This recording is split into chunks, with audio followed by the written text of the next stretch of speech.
August 23, 2023, a day when India's Chandrayaan-3 spacecraft made history by becoming the first to touch down on the lunar South Pole, a place we can't normally see from Earth. What makes this lunar hideaway so fascinating to scientists? Well, it turns out it's hiding something precious – lunar ice. This place is believed to be more abundant with this ice than what we found up north. And it's not hard to see why scientists are so buzzed up about it.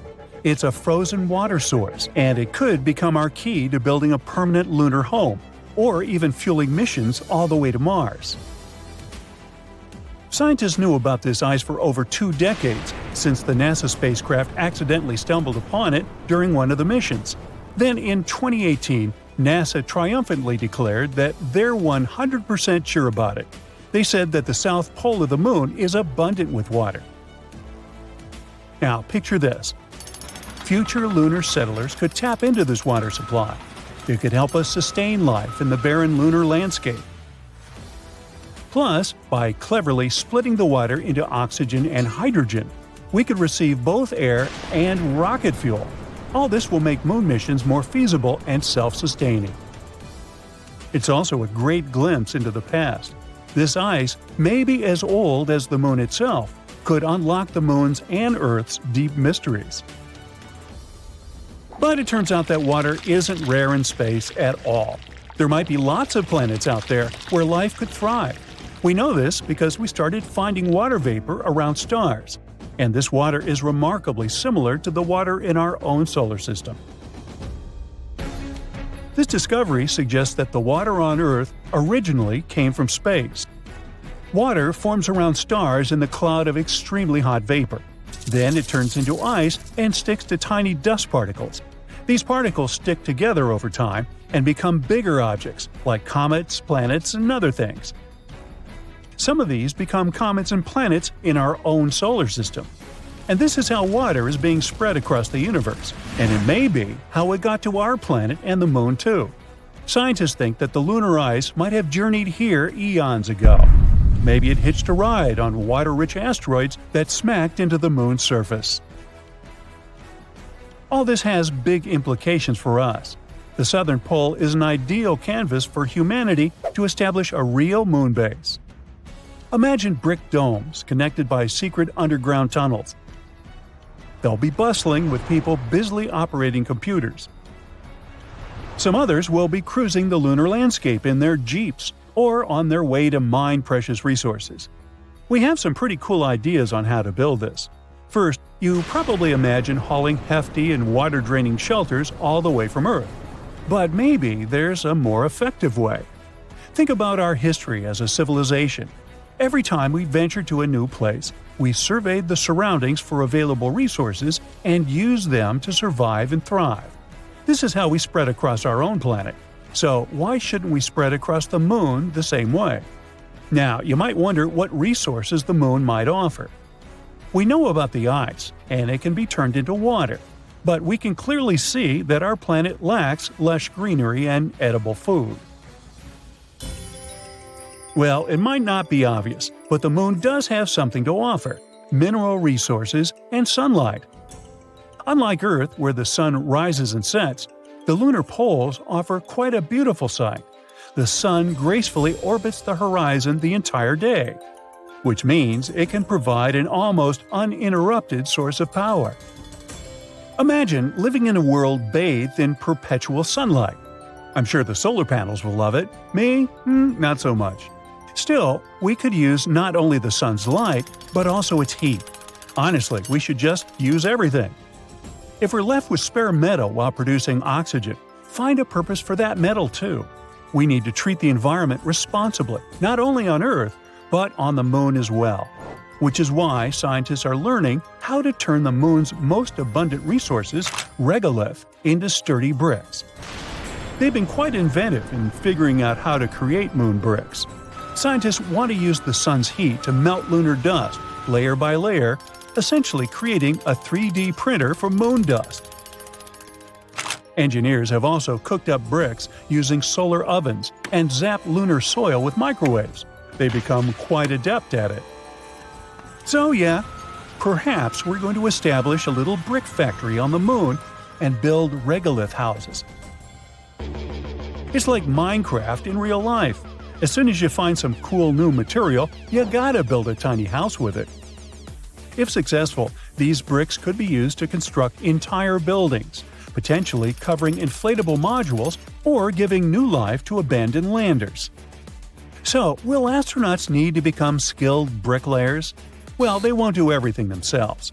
We'd have to create a small automated system involving robots working collaboratively. Humans will, of course, oversee the construction site. Despite all this automation, scientists believe that living on the moon is going to be, well, call it cozy. The designs may involve stacked living quarters or multi-purpose areas. However, there would be some challenges too. On the moon, things get extreme. Imagine scorching temperatures that can go up to 212 degrees Fahrenheit during the day, and at night, they plunge down to a chilly minus 290 degrees. And it's not just the weather. The moon gets relentlessly exposed to solar radiation, cosmic rays, and micrometeorite impacts. All these things gradually wear down anything on its surface. Another big challenge is the lunar dust. On the moon, there's no air to breathe, and the dust there can cause problems. And this one isn't only regular dust. It's super clingy and can even make astronauts sneeze and have watery eyes, as if they're having a lunar hay fever. It can also damage equipment and spacesuits. It's not something you want to mess with. Scientists have found that the dust is made when meteors hit the moon, creating tiny particles and sharp glass shards. It's toxic, and its tiny particles can float around in low lunar gravity, making it hard to breathe. Unlike on Earth, the moon doesn't have wind or rain to clean it away. So now they're studying it to find out how to prevent this annoying problem from ruining their entire mission. There's more to this lunar haven than meets the eye. Scientists also want to delve into the mysteries of low-frequency electromagnetic waves there. These waves are whispers from the far reaches of the universe. These elusive signals have remained hidden from us for ages. We only caught some cacophony of radio and other background noise, but that's it. On the moon's dark side, however, we can finally record and study them. Studying these waves will help scientists to unlock the secrets of the universe's origins. It's not just about the Earth or the moon. We're talking about peering back to the very beginnings of our world. Our new lunar lab might help us to forever reshape our understanding of the cosmos. So, NASA has some big plans on the moon now. Their Artemis mission completed a successful return to Earth in December 2022 after nearly a month in space. It ventured far beyond the moon. This mission proved the capabilities of some of our recent technological developments that will help us explore Mars.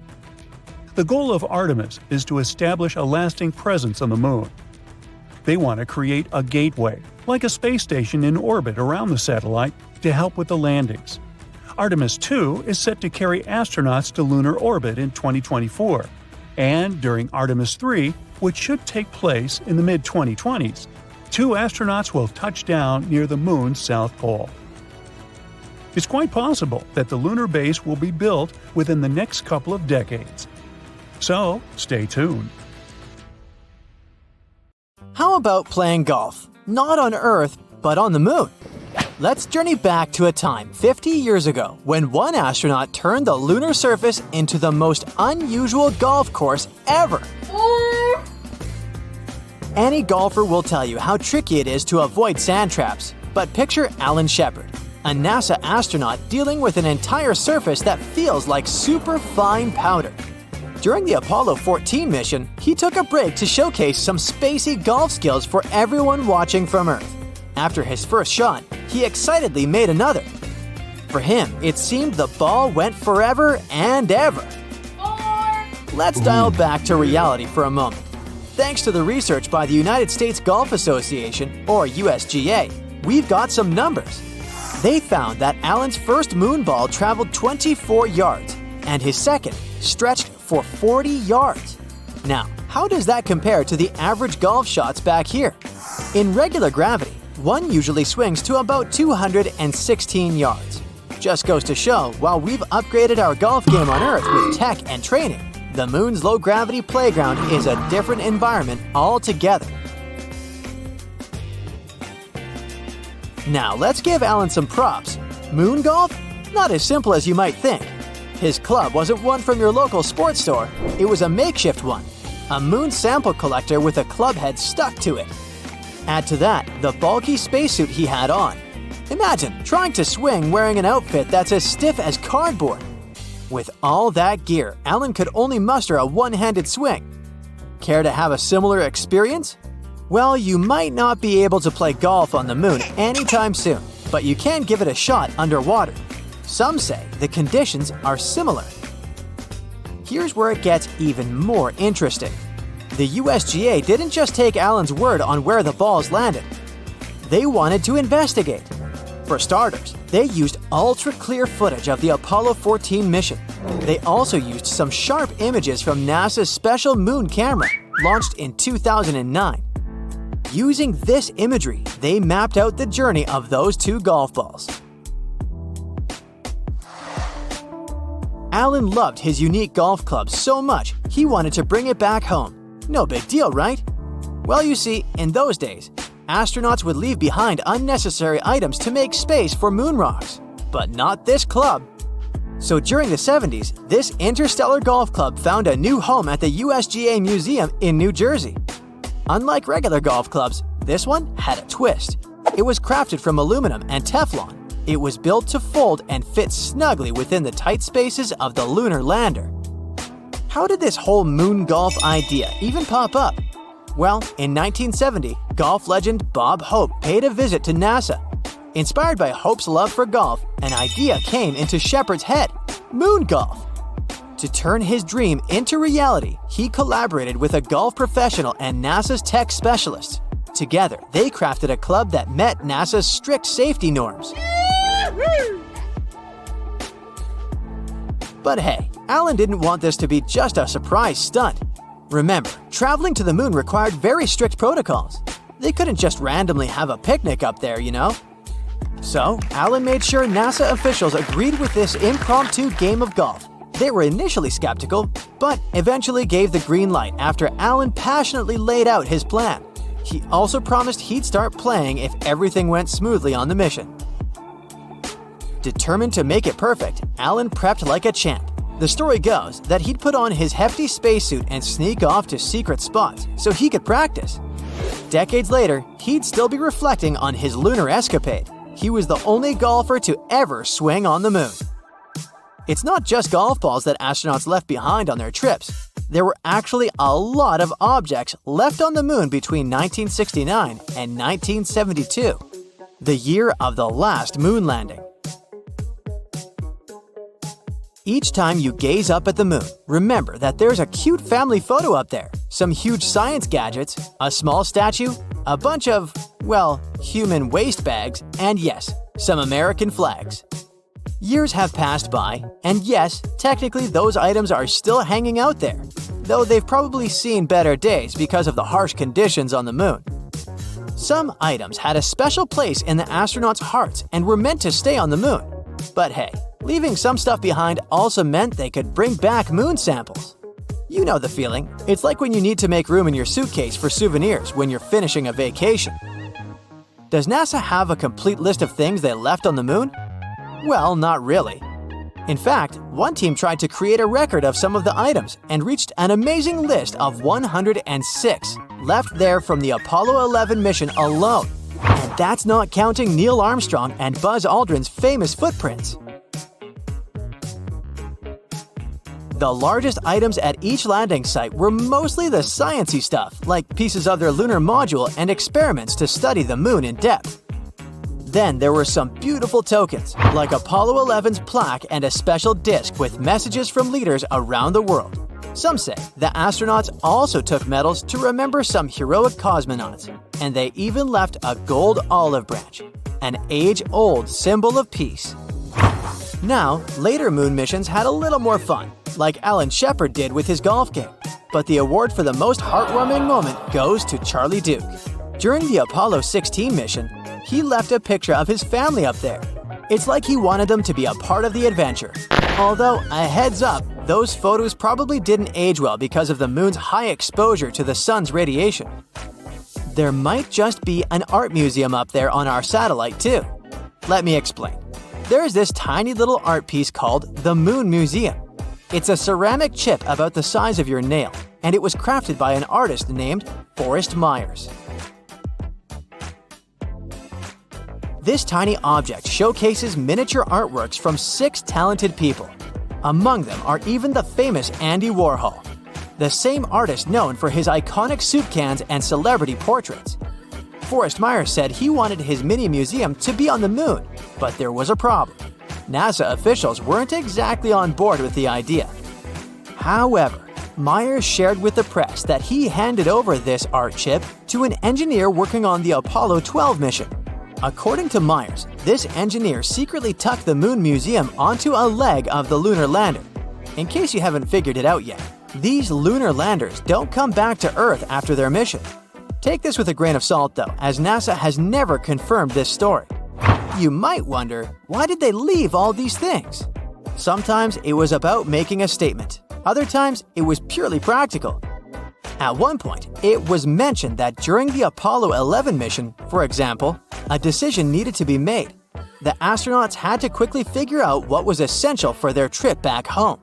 They ended up creating a cleanup spot, tossing away things they didn't need anymore. Leaving things behind on the moon isn't that different from how we leave things behind on Earth. Just like archaeologists study our ancient leftovers to learn about our ancestors. The stuff on the moon gives us insights about those incredible lunar missions. Some things they left had done their job, like the pole for the flag or the camera they used to broadcast those steps on the moon. Even the tools astronauts used to collect samples were left because they had more precious cargo to bring back – moon rocks. When it comes to the current state of all these items, scientists are not entirely sure. We do know that NASA's moon observer has spotted some of their shadows. They're still up there. The official gear was built to resist, so it might behave a bit better. But those personal items? They've probably seen better days.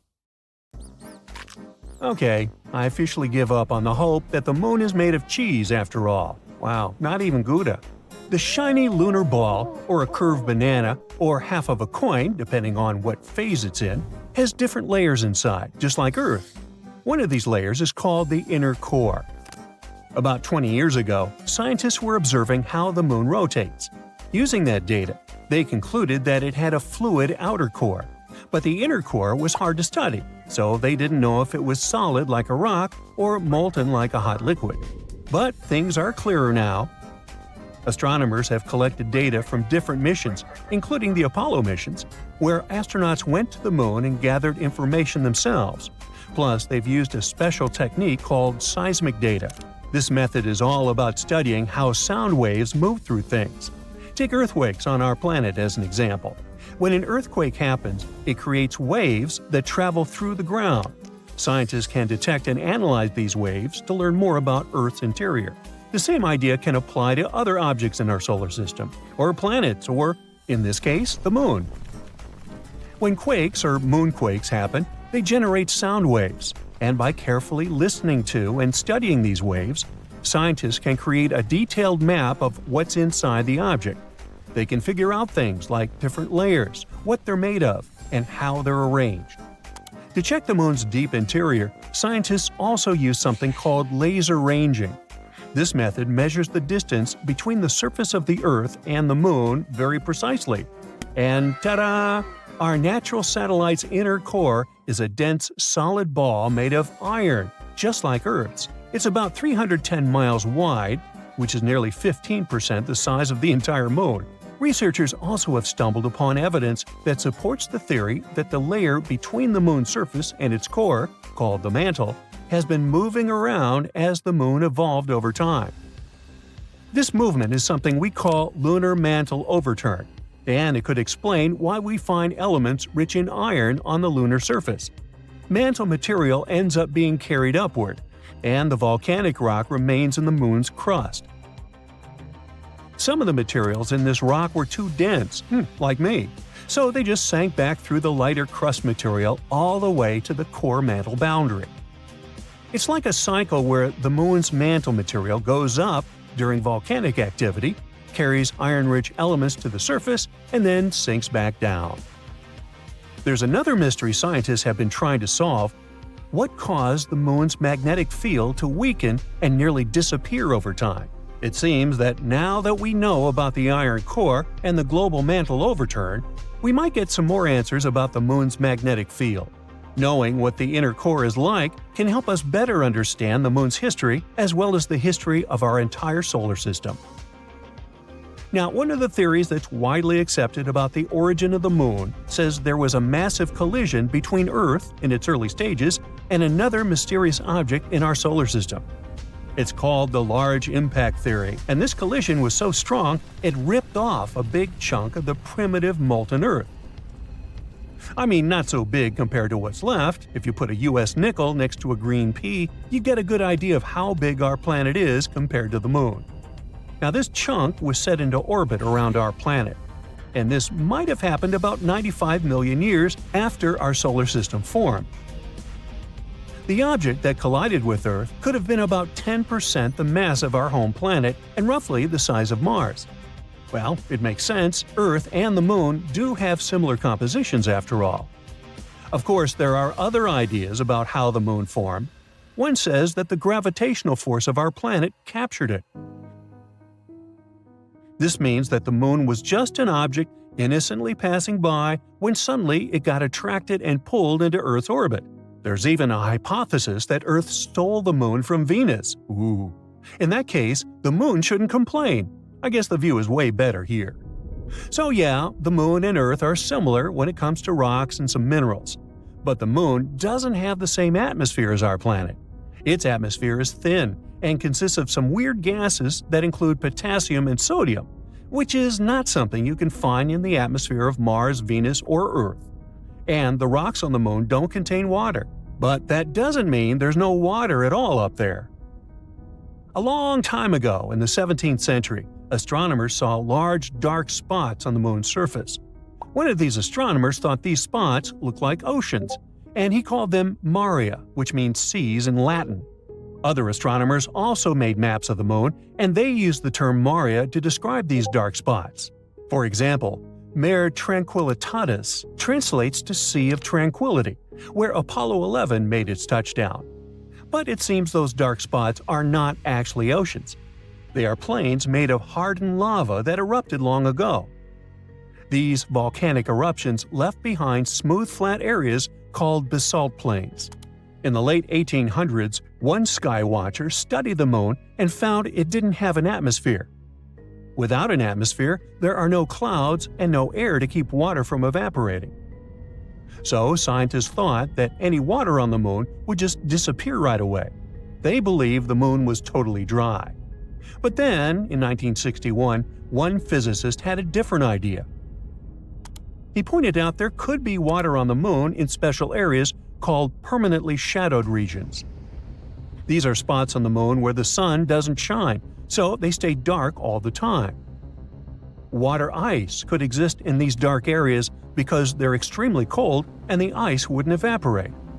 But when astronauts from the Apollo missions went to the Moon, they brought back soil samples, and scientists found no signs of water in them. So everyone went back to thinking that the Moon was completely dry. In the 90s, NASA focused on these shadowed craters and found high concentrations of hydrogen, which meant there could be ice at the Moon's poles. They still weren't certain, so they kept digging and after a while found hydrogen trapped inside tiny beads of volcanic glass. Since there are no active volcanoes on the Moon today, which means water probably was present on the Moon when these volcanoes erupted long ago. Plus, there could be way more water back in the early days of our Moon. In 2020, NASA's SOFIA mission showed us what we'd been looking for a really long time. There is water on the Moon after all. It turns out the water is hidden within the grains of lunar dust or sticking to the surface in the sunlit areas of the Moon. So there are no oceans like we have on Earth, but at least there's something. The question remains, how did water even get there? It seems the moon had a chaotic history back at the time when it was forming, as probably most of the planets and moons in our solar system. So there is some evidence that water came there from comets hitting its surface back in the old days, or maybe even keeps on coming from those that are slamming into the moon right now. We're talking about a chaotic situation where icy micrometeorites collide with the moon's surface, and dust then makes an even bigger mess when interacting with the solar wind. But we're waiting to find out more about this. Because, as we all know, when you mention water, you also inevitably talk about life. That's why we want to know more, for instance, about all that ice hidden in polar craters on the moon. Maybe it can teach us more about how life developed on Earth. Maybe comets brought all the necessary elements here. Then, what if there are some of those elements stuck in the ice on the moon, too?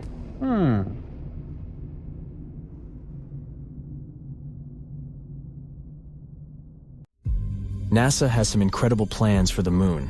For example, their next ambitious lunar program, Artemis II.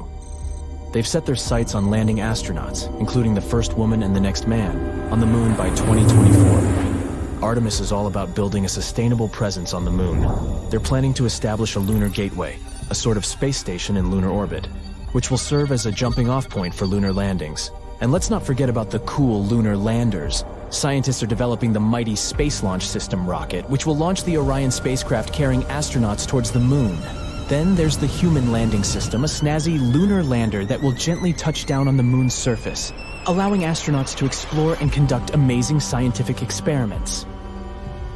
And NASA isn't going alone this time. They're teaming up with international partners, like the European Space Agency, to make this lunar dream a reality.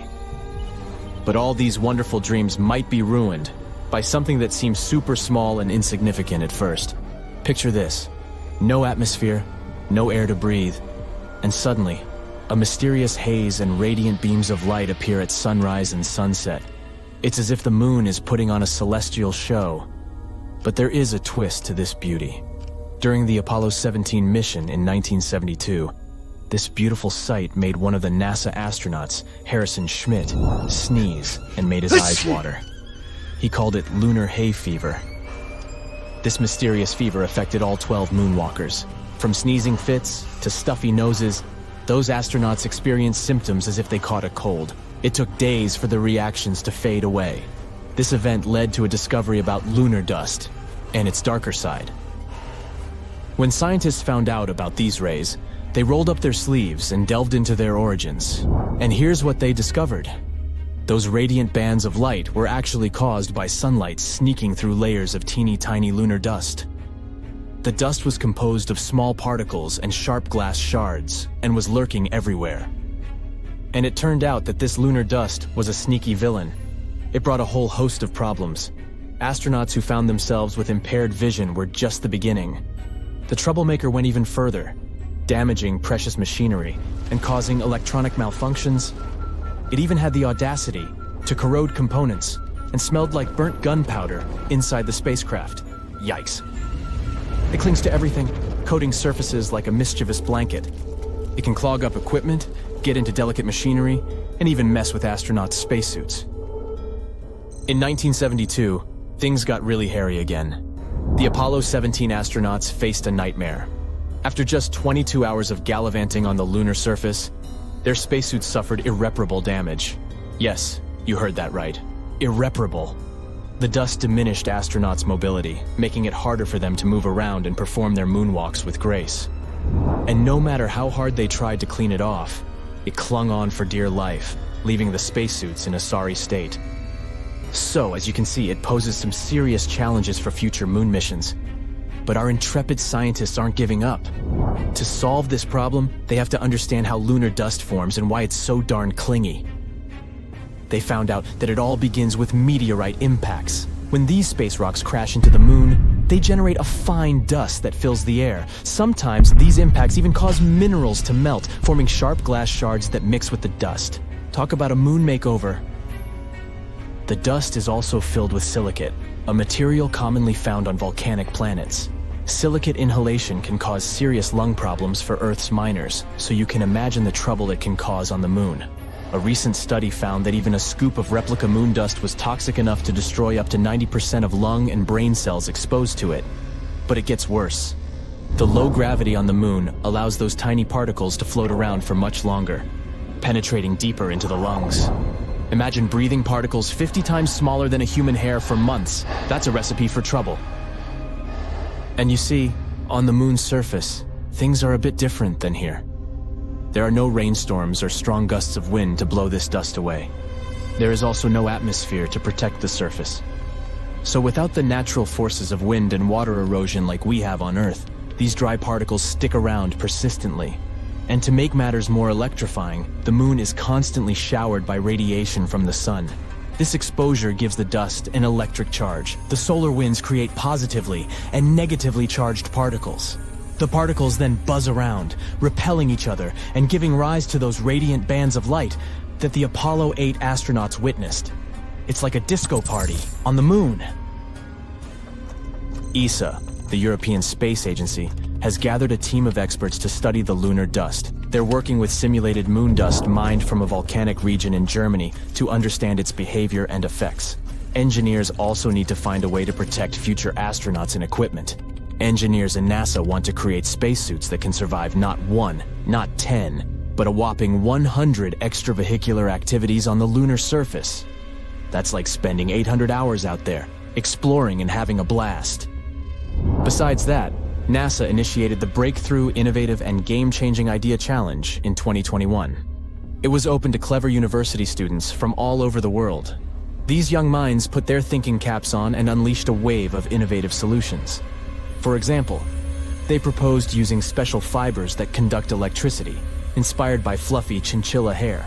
Just like how chinchillas stay dust-free, these fibers would help keep the lunar dust at bay. A furry friend lending a helping paw, isn't that adorable? Another bright idea involved an electrically charged brush activated by UV radiation. It's like a magical wand that zaps away the dust with a flick. Abracadabra, lunar dust be gone. And let's not forget the fabric inspired by clever insects.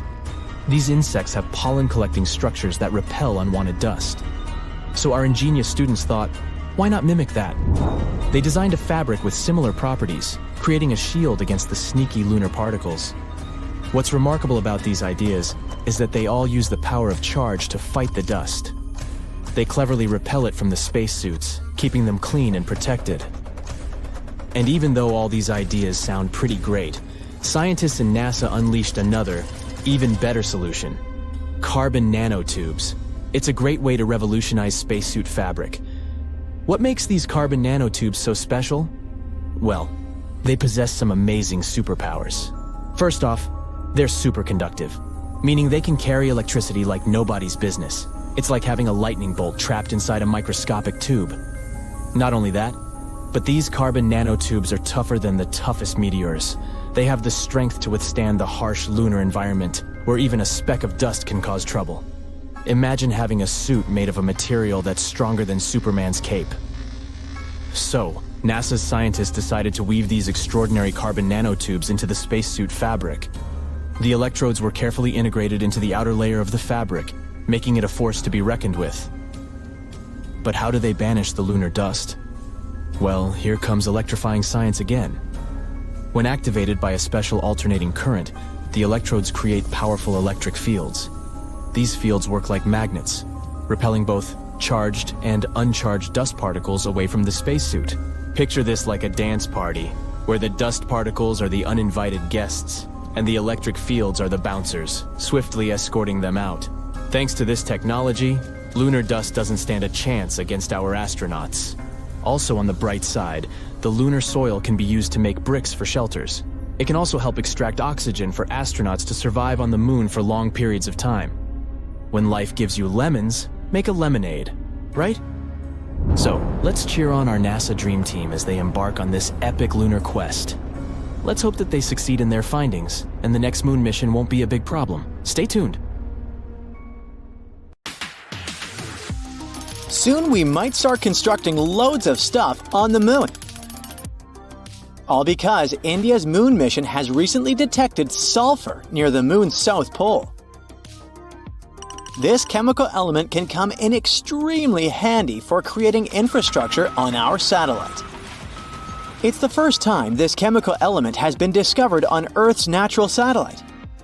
This sought-after element is mostly found near Earth's volcanoes. Its appearance on the moon speaks volumes about the satellite's volcanic history and its past atmospheric conditions. The mission's rover detected this chemical element less than a week after touching down around 70 degrees from the moon's south pole on the 23rd of August, 2023. This historic landing on the lunar surface made India the fourth country to safely land a mission on the moon. It's also the first spacecraft to touch down so close to the south pole of our satellite. It's an area of strategic importance because it's believed to be home to deposits of water ice. If it turns out to be true, future missions might be able to harvest it and turn this water ice into drinking water or even rocket fuel. For 2 weeks, the lander carried out the data collection, mainly focused on the analysis of the moon's soil and its extremely thin atmosphere. Meanwhile, the solar-powered Pragyan rover started its quest to find frozen water on the moon. As for the lander, it demonstrated another amazing feat on the 3rd of September. The spacecraft fired up its engines and lifted itself for about 16 inches into the air. Then it made a tiny hop to land 12 to 16 inches away from its original position. It's kinda a big deal. Being able to get a lander back off the surface of the moon is essentially for future missions, showing that they can safely return soil samples or even astronauts back home after a lunar mission. In September, the Indian spacecraft was put into sleeping mode. The 14-day-long lunar night was approaching, and the spacecraft wasn't designed to collect scientific data during this period of time. So far, we've learned about a few major findings of the mission. One is related to measuring the temperature of the moon's topsoil at different depths. Intriguingly, the surface of the satellite in that region turned out to be hotter than expected. It was believed that the temperature could be between 68 and 86 degrees Fahrenheit on the surface, but it was around 158 degrees Fahrenheit, way hotter than it should be. The other discovery indicates the presence of several chemical elements, including oxygen. Besides, the data received from the spacecraft confirms the presence of aluminum, calcium, iron, titanium, silicon, and other chemical elements on the lunar surface close to the South Pole. The rover also used special instruments designed to measure quakes and rumbles beneath the lunar surface to detect some seismic activity. It brings us back to the sulfur detected thanks to the rover's spectroscope. Scientists are currently working on figuring out whether this element formed on the surface in a natural way or whether it's the result of volcanic activity or a meteor strike. Another astonishing thing found on the moon is a rock, and it may be the oldest known Earth rock. A 0.7-inch wide chip included in a large rock collection brought to our planet by Apollo astronauts might actually be a 4-billion-year-old fragment of Earth. This finding could help us paint a better picture of the intense pounding early Earth got at the dawn of its life. It could go like this. Soon after the rock formed, an asteroid impact might have blasted it from Earth. At that time, our planet's satellite was 3 times closer to Earth than it is today. The collision was so powerful that this chunk of terrestrial rock found its way to the moon. Later, this fragment got engulfed in a lunar breccia, a motley kind of rock. Eventually, the rock was brought back home to Earth by Apollo 14 astronauts.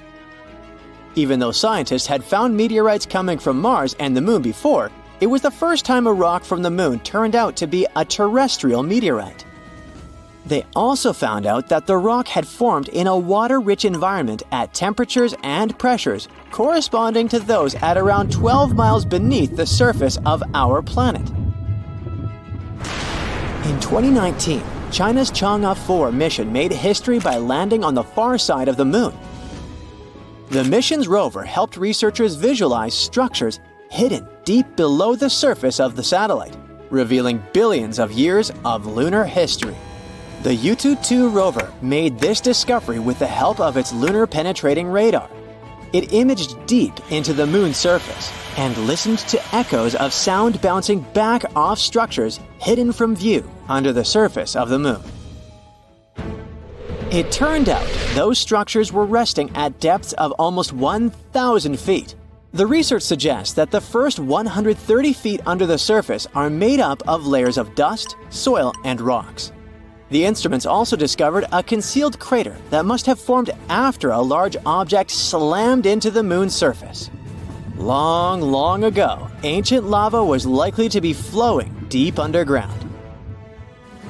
Researchers believe that the broken rocks around the formation might be debris produced by the impact. They also found that the volcanic rock layers were thinner the closer they were to the surface. Such a thickness variation of lava flows might mean a decrease in the number and magnitude of eruptions over time. So, lunar volcanic activity gradually dwindled since the moon's formation around 4.5 billion years ago. On the far side of the moon, there is one of the largest and oldest impact craters in our solar system, the South Pole Aitken Basin. Unfortunately, from Earth, you can only see its outer rim, which looks like a huge chain of mountains. It's a ginormous 8-mile deep dent, stretching for more than 1,500 miles in diameter and covering 1/4 of the moon's surface. Astronomers are sure that this crater appeared when an asteroid collided with the moon around 4 billion years ago. And now, look at this gigantic chunk of metal the size of 4 states of Connecticut. As for its weight in pounds, it's enough to say that the number contains 18 zeros. This mysterious mass is hidden about 180 miles under the moon's surface, somewhere in the middle of the South Pole Aitken Basin. It was discovered when GRAIL, which stands for NASA's Gravity Recovery and Interior Laboratory mission, gathered data about our natural satellite. When examining this information, scientists noticed that in one place on the moon's surface, there was a weird change in gravity. After researching this phenomenon, they concluded that something mysterious was weighing down the basin floor there. So far, researchers haven't figured out the origin of the bizarre lump, but there are several theories. One of them claims that the finding is a chunk of dense oxide, which appeared when the moon was just taking its shape. At that time, the satellite was still covered with ancient oceans of magma, and the lump could be formed at the final stages of its cooling. However, most scientists support another theory, according to which the puzzling mass is part of the giant asteroid that once created the South Pole Aitken Basin. Since the thing is metallic, it's probably the iron-nickel core of the asteroid. There might be a labyrinth of lava tubes on the moon. Not so long ago, astronomers received the results of underground topography and discovered a massive cave under the surface of Earth's satellite. It could be the result of the lunar volcanic activity that happened more than 3 billion years ago. Streams of lava hardened, creating a thick, hard crust on the outside. But inside, it kept flowing, melting the rock and creating tunnels and caves. Numerous small pits in the moon's surface discovered by NASA seem to be the openings to such lava tubes. If this theory is confirmed, the underground tunnels might serve not only as a convenient location for human-crewed space missions, but also as much-needed water sources for astronauts. Put on your shades because Mercury is a hotspot. From the surface of this planet, the sun looks 3 times bigger than it does from Earth, and the light is 11 times brighter. Mercury may spin slower than Earth, but it still knows how to have a good time. One day on this planet lasts a whopping 59 Earth days. But don't worry, a year on Mercury is only 88 Earth days long, so if you want to feel like a centenarian, just divide your age by 0.25 or multiply it by 4. This way, you'll get your approximate Mercurian age. Easy peasy. And let's not forget about Mercury's funky orbit. For every 2 orbits around the Sun, it spins twice. That means each hemisphere gets a full year of daylight followed by a long night. Time zones would be a mess on this planet, so we'll just stick to GMT. Ugh, did anyone forget to take out the trash? Why does it smell of rotten eggs in here? Sorry, it's because we're on Venus now, and these stinky clouds don't smell like roses. Any planet's day is basically just how long it takes for it to do a full spin on its axis. Well, Venus takes its sweet time with this, way slower than Earth, in fact. So a day on Venus lasts a whopping 243 Earth days, or almost 6,000 hours. Now here's where things get a bit tricky. Because Venus's day is so long, we actually use Earth's day as standard for keeping time on the planet. That means there's only one time zone for the whole planet. Seems convenient, huh? Venus's year is about 225 days. So if you were celebrating New Year's Eve on Earth in the year 2000, that would have been Venus's year 3251. So to keep track of time of Venus, we can use the local year, made up of 225 Earth days, but every 3 years or so, there's an extra short year made up of only 224 days. Not that confusing. We have leap years on Earth too, but it works a bit differently. We've made it to planet Earth. Woohoo! How many time zones do we have on this big blue ball? Give me a drum roll. 24. And did you know that we can actually mess with time a little bit? Yup, in about 80 countries. Mostly in Europe and North America, we have something called daylight saving time.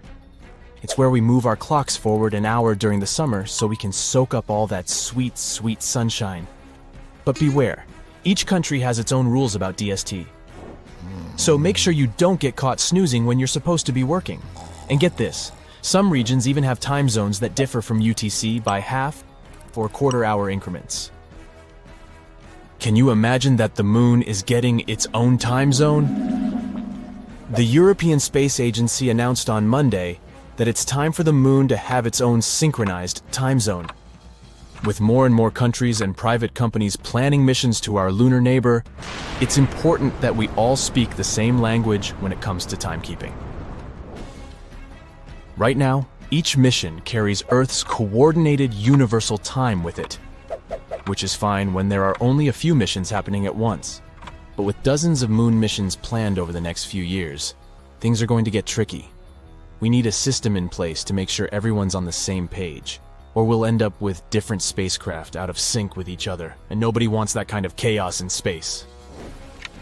Precise timekeeping is super important for communication and navigation, so we need to figure out a way to make sure everyone's on the same page.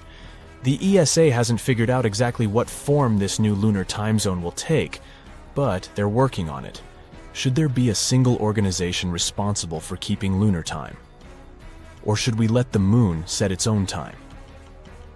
And what about more granular time zones based on the sun's position? These are all important questions that need to be answered.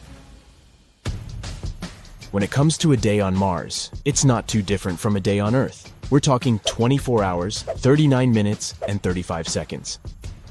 A Martian year is 1.8 Earth years, which means the Earth year 2000 happened in Martian year 1063. Almost forgot. The Martian year has 668 local days. Phew! We sorted out the Martian calendar, but Mars will need local time zones. Because of its elongated orbit, the difference between summer and winter hours will be significant. Daylight saving time will be a thing on Mars. A year on Jupiter lasts almost 12 Earth years. Yeah, that's like a lifetime in dog years. But don't worry, they've got 12 seasons to keep things interesting, each almost as long as an Earth year, but a day on Jupiter only lasts 9 hours and 55 minutes. Also, since Jupiter doesn't have a solid surface, the clouds move at different speeds, so 2 free-floating atmospheric stations could experience different days. Hey, if we lived on Jupiter, we'd be in bad need of some cool app tracking all those things. Anyway, if we ever terraform Jupiter's region, most of the population will still live on Jupiter's moons, because the atmosphere is just too wild. And get this, the moon's revolution periods are connected, so we can use the same day counting system for all of them. On Io, we can have 2 standard Jovian days in 1 Earth day. How do we break that down? Well, we could have a minute of 53 seconds and an hour of 103 minutes. Or we could just stick with Earth's minute and hour and have a day that's 21 hours and 13 minutes long. How old are you? I'm 200 days old, and you? Sounds odd to you, Earth dweller, but dudes on Saturn count their age in days. A year on Saturn is crazy long, like more than 29 Earth years. Kiddos would only get a fraction of a year, while the oldest folks might get a whopping 3 years. So to keep track of time on Saturn, we could divide up a Saturnian year into 29 or 30 seasons. Oh, and fun fact, Saturn doesn't even have a solid surface, just rotating clouds that spin at different speeds. But we could still set up some cool research stations or helium extraction balloons to float around up there. 1 Uranian year lasts a whopping 84 Earth years. So, to make things easier, we'll stick to using Earth years for our calculations, and natural Uranian years can be used for special occasions, like reaching 1 Uranian year old. As Uranus doesn't have a solid surface, the rotation period is all over the place. Only science missions and helium mining companies are brave enough to venture into the atmosphere. And get this, each moon has its own day and date system. Pretty confusing. Most people won't ever celebrate 1 Neptunian year old. 1 year on Neptune is like that's way too long for us humans to stick around. But don't worry, we'll still bust out the confetti and party hats for special occasions, like when it's been 2 whole years since the first spaceship hit up Neptune. As for the rest of the time, we'll just use Earth years for all our business needs. Pluto takes a whopping 240 Earth years to orbit the Sun, which is way too long to use as a year in our everyday lives. A day on Pluto is almost like a week on Earth. So, to keep track of time, we're going to divide that into 6 standard Plutonian days, 3 of light and 3 of dark. That means a standard day on Pluto will last slightly more than 1 Earth day. Now, because Pluto's axis is super tilted, using time zones would be pointless. So we'll just use 1 time zone for the whole system. Easy peasy. As for the standard Plutonian year, it'll be almost the same as the Earth year, about 343 days. But once in 10 years, we'll throw in an extra day just for kicks. That's all for now. See you on Pluto. Consider now Enceladus, Saturn's icy moon, one of the most promising places to look for life outside Earth. Scientists have just detected the last one of the 6 necessary ingredients for its formation, phosphorus. This rarest element has been discovered in an ocean on Enceladus. This rare element helps make the soil fertile on Earth. But the concentration of this mineral in the hidden seas on the distant moon might be from 100 to 1,000 times greater than in the oceans of our home planet. It might be because Enceladus, ocean is rich in carbonates, just like soda water, and this soda water is likely to dissolve the phosphates in the moon's rocks. The new discovery also suggests that on other icy moons of Saturn, like Titan, the waters may be loaded with phosphorus too. Why are scientists so excited about this mineral? Well, phosphates, which are compounds that contain phosphorus, are crucial components of life on Earth.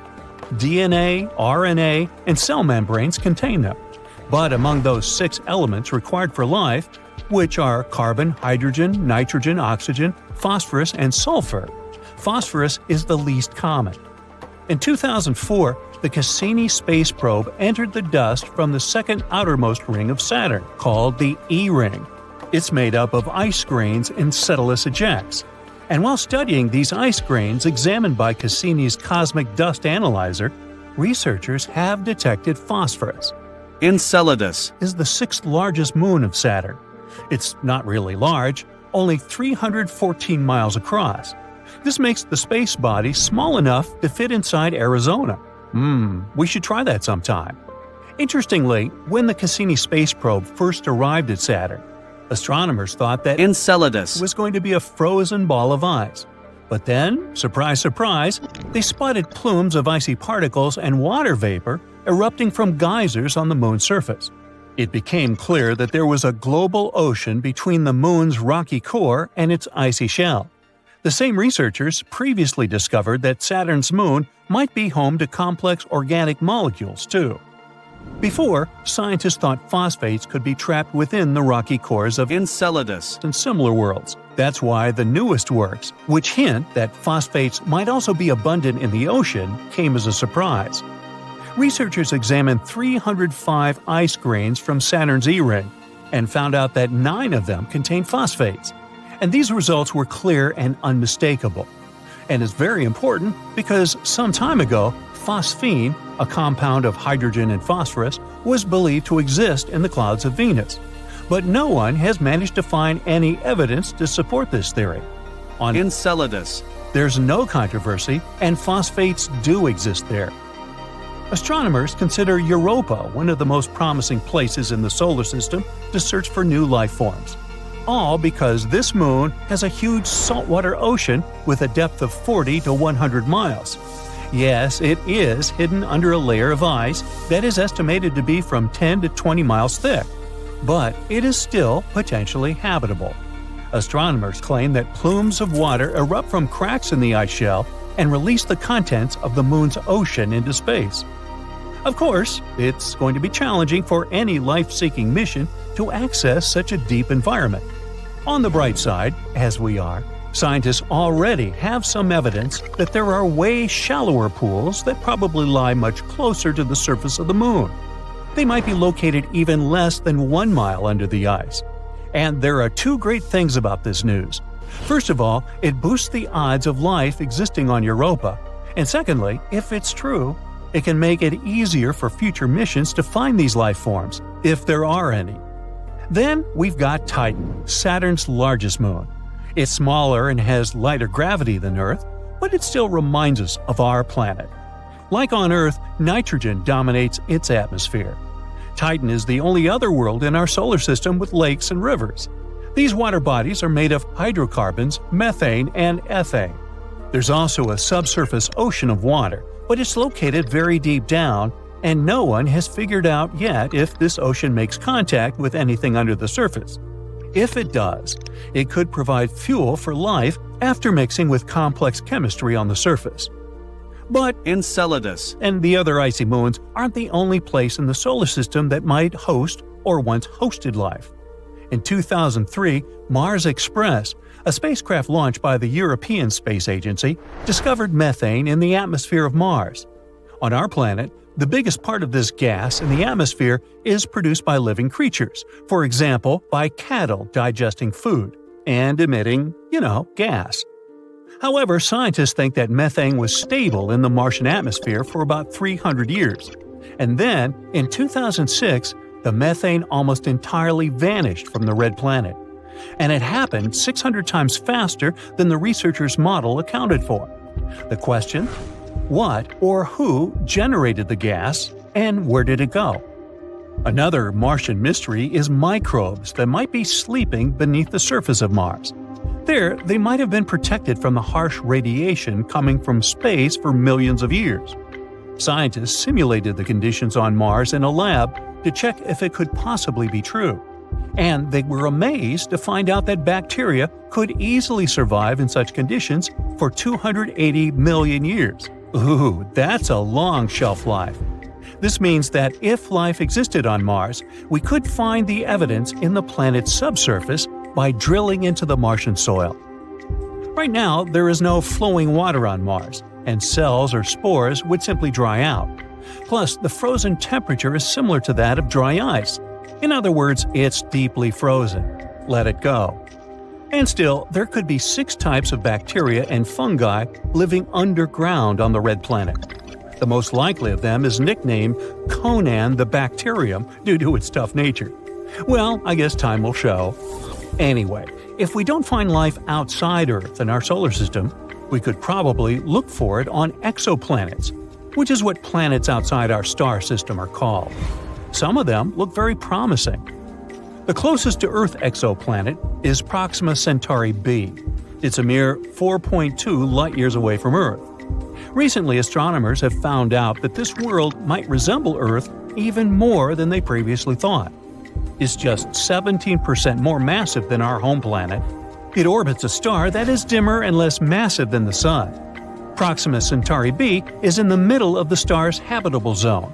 This means that the chances of liquid water and life might exist on the planet. It looks like the exoplanet is tidally locked with its parent star. One of its sides faces the star at all times, and the other is always in the darkness. Scientists haven't figured out yet whether the planet has an atmosphere, is traveling too close to its star, and completes one orbit within 11 Earth days. The radiation from the star might be pulling the planet's air away. If this is the case, Proxima Centauri b isn't likely to have liquid water on its surface. Gliese 832c is 16.2 light-years away from Earth. In the cosmic scheme of things, it's a stone's throw away. This exoplanet is 5 times as massive as Earth and travels much closer to its parent star. That's why a year on this planet lasts a mere 36 days. But since this star is a red dwarf, much cooler and dimmer than the Sun, Gliese 832c gets as much light and heat as our planet. At the same time, it's still unclear if it's similar to Earth. The planet probably has a much thicker atmosphere that creates a runaway greenhouse effect. This phenomenon occurs when a planet absorbs more heat from its host star than it can release back into space. This means that Gliese 832c is more likely to resemble scorching hot Venus rather than the relatively cool Earth. Hey, I'm cool with that. It's been decades since the last manned moon landing, Apollo 17, which happened in December 1972. Isn't it time we thought about going back to our dusty satellite, and maybe even staying there? NASA has made a promise on this subject. They're preparing to send astronauts on the moon again, perhaps by 2025. This will all happen through a program called Artemis. It's also going to include the first woman ever to experience the lunar surface.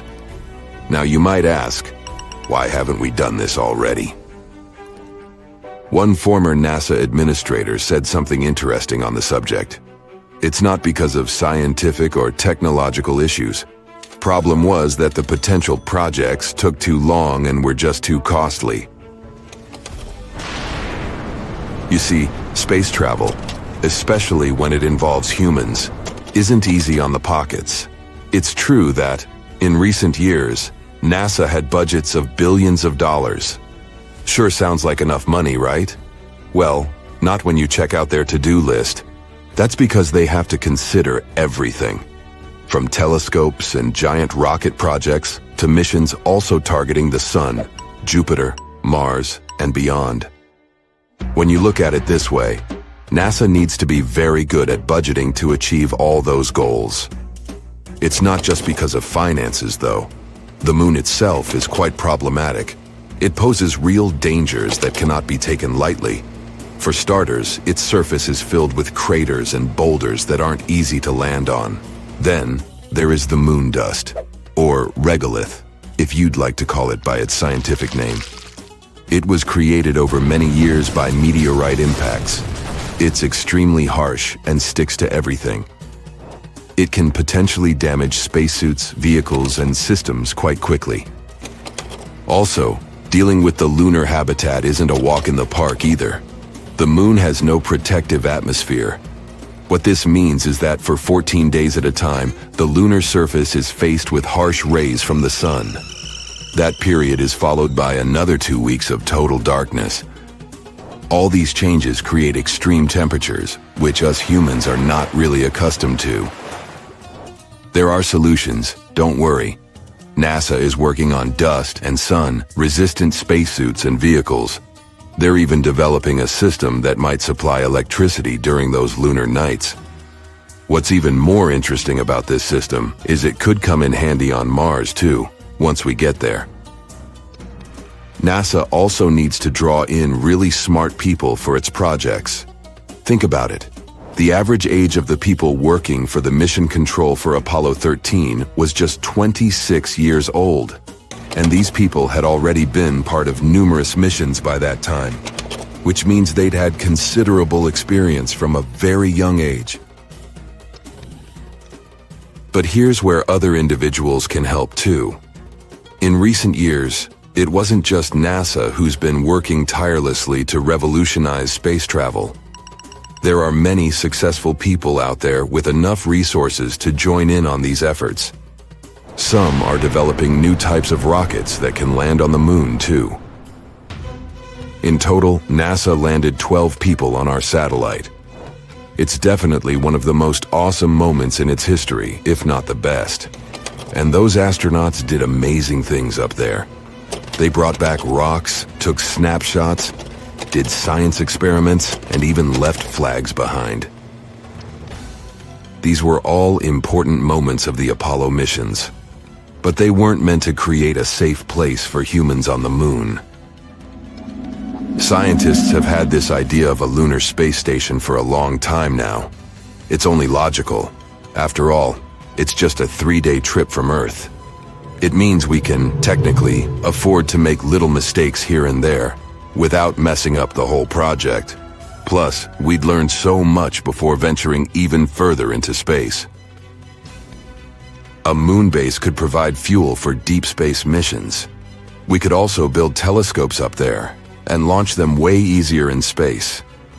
It could also help us in another important project. Figure out how to make Mars habitable too. Not to mention, a lunar space station would help us learn more about the moon's origin. Who knows, it could even bring in some money because of all that fun, exciting lunar tourism. Either way, the Apollo moon program took a lot of work. For starters, let's look at the sheer number of people involved. Around 400,000 from every corner of the states. Not everything was picture perfect, tough. There were two main unfortunate events. Firstly, a fire mishap at the launch pad of Apollo 1. Secondly, an oxygen tank decided to throw a tantrum on Apollo 13, causing severe issues mid-mission. An important part of the project was Saturn V. It is to this day the most powerful rocket flown successfully, being 36 stories high. Still finding it hard to picture? This rocket stood twice as tall as Niagara Falls. Thanks to Saturn V, NASA successfully completed 13 missions. This included chauffeuring 24 astronauts towards the moon, with half of them even having a little walk on its surface. The existing rockets and space shuttles can't go beyond low Earth orbit. In simpler terms, they can't reach the moon with all the gadgets astronauts need to thrive. Current space vehicles are just not capable of carrying that load, at least not since the Apollo missions happened. Regardless, we did make a lot of progress on Earth and are ready to send astronauts to our satellite pretty soon. Here's where the Artemis project comes in. It's a program overseen by NASA. And to make sure it all goes well, NASA previously launched Orion, a spacecraft with no crew on board to orbit the moon and return to Earth. Think of it as an automated test drive. Before we actually send people out there again, we need to make sure all the devices work properly. One day, Orion will be the vehicle that will take astronauts to the moon again. It features a launch abort system to keep astronauts safe in case something bad happens during launch. It also has a service module, which is the powerhouse that fuels and propels Orion and keeps astronauts alive with water, oxygen, power, and temperature control. All these future projects make one wonder, what will life on the moon be like anyway? We can only use our imagination for now. Some say we'll be living in homes straight out of a fairy tale, something like a cozy hobbit hole. Living underground on the moon might be a must. That's due to the scorching temperatures and the lack of oxygen. If you add meteorite threats and the non-stop radiation, it's no wonder we can't just walk on its surface. What about transportation? Big and small companies alike are trying to create the ideal moon ride. If current estimations are current, one type of moon taxi will take off as soon as 2024. Unlike our current rockets, these space taxis won't have to deal with the harsh conditions of re-entering Earth's atmosphere. it will be easier for them to make multiple round trips. To support our lunar living, we'll need to have a special area for space taxis to safely take off and land. Think of it as a landing pad on a firm, flat stretch of moon surface, protected by walls to shield against moon dust. Moving around on the moon's surface will be made easier too. The next generation vehicles we're talking about will have their own controlled environment, which means you won't need a spacesuit while inside. Should feel like stepping out of your space ride for a bit. Then of course, you'll need to put on your spacesuit. Alright, so we've got our homes and our rides sorted. But what about fuel? That's where the moon throws us a lifeline. The moon's lighter gravity means we don't need as much power to escape its pull. Plus, the moon has ice, and that's super handy. We might be able to convert this ice into rocket fuel. We'll need dedicated space gadgets to help gather this ice. One such tool is called Trident. It's like a drill, perfect for digging into the icy moon surface.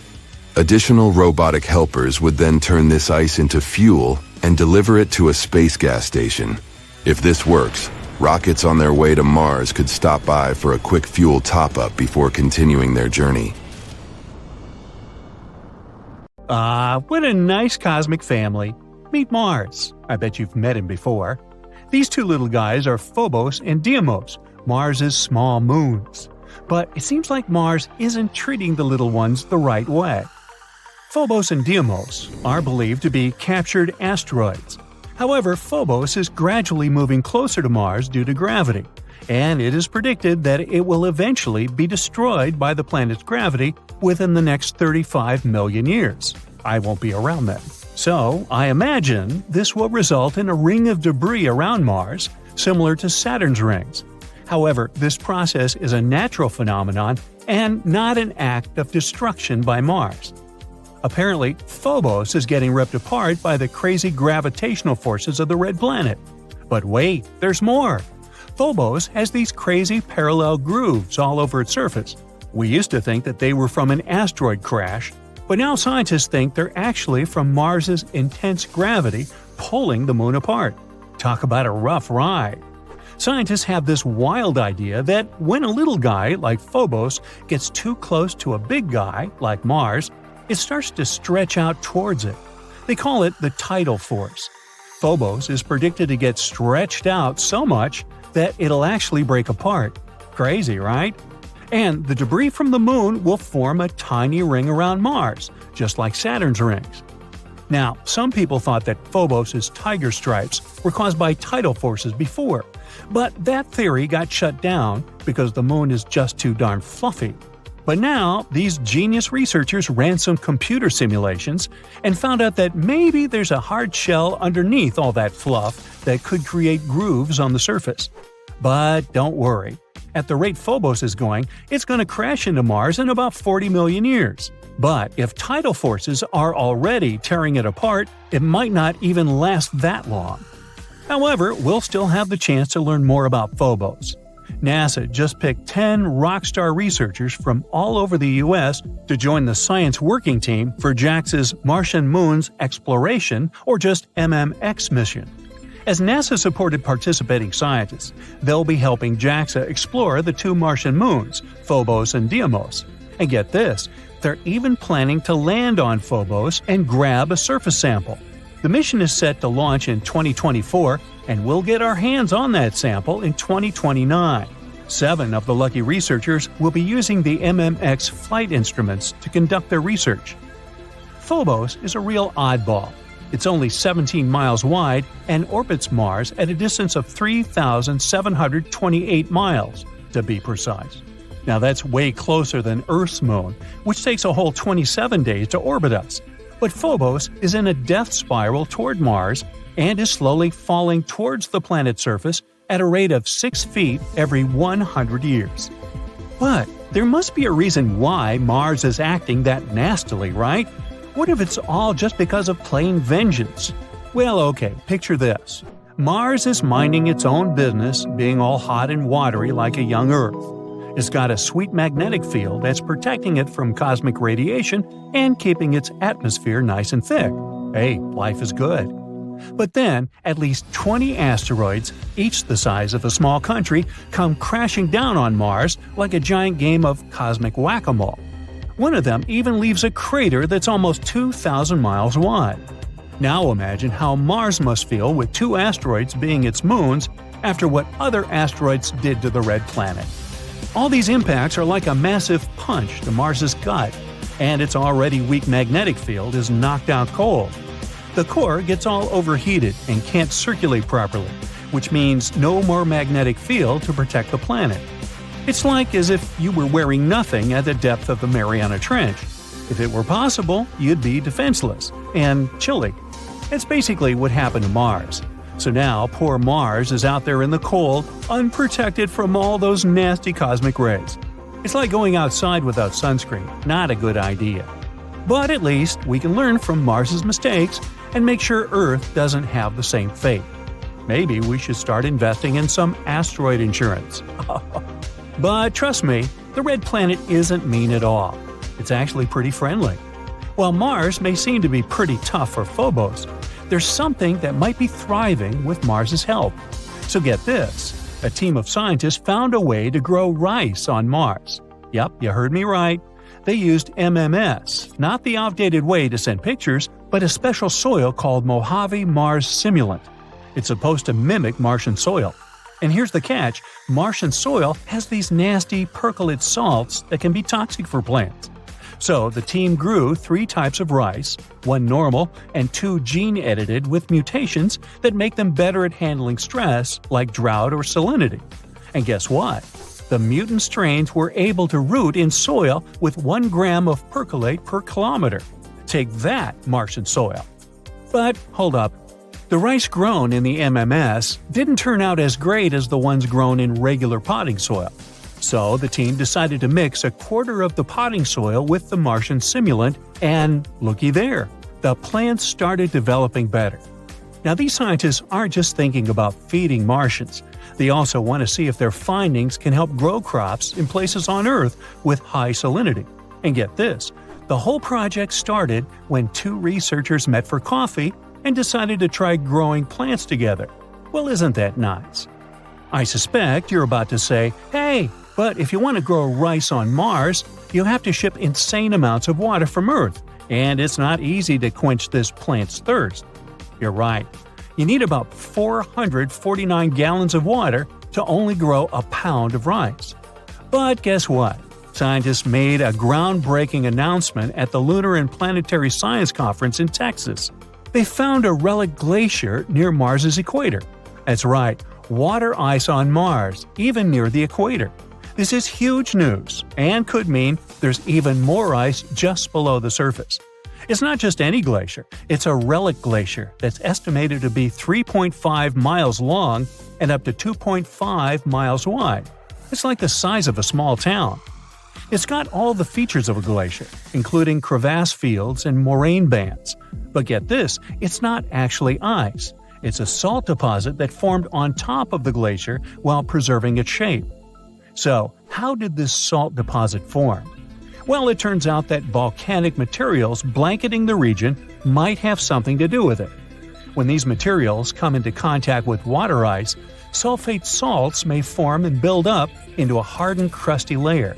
Over time, erosion removed the volcanic materials, exposing the sulfates and revealing the glacier's unique features. This glacier is young, likely from the Amazonian geologic period. That means that Mars has had surface ice in recent times. Who knows what other icy secrets Mars is hiding? But hold your horses, there's still more research to be done. Scientists need to figure out if there's still water ice preserved underneath the salt deposit, or if it has disappeared entirely. And if there is still water ice at shallow depths near the equator, that could have major implications for human exploration. Imagine being able to extract water from the ground at a warmer location. That would be a game changer. So let's see what else these scientists uncover about our favorite red neighbor. Maybe someday we'll even get to visit that salt glacier statue in person. See you next time. Imagine a still, frozen world. It's ancient, about 4.5 billion years old. It's barely heated by the rays of the sun and covered with a thick layer of ice. This world is smaller than our moon, but a bit larger than Pluto. Its name is Europa, the sixth satellite of Jupiter and one of the biggest moons in the solar system. But the coolest thing about this faraway place, it might host life. Astronomers consider Europa one of the most promising places in the solar system to search for new life forms. All because this moon has a huge saltwater ocean with a depth of 40 to 100 miles. Yes, it is hidden under a layer of ice that is estimated to be from 10 to 20 miles thick. But it is still potentially habitable.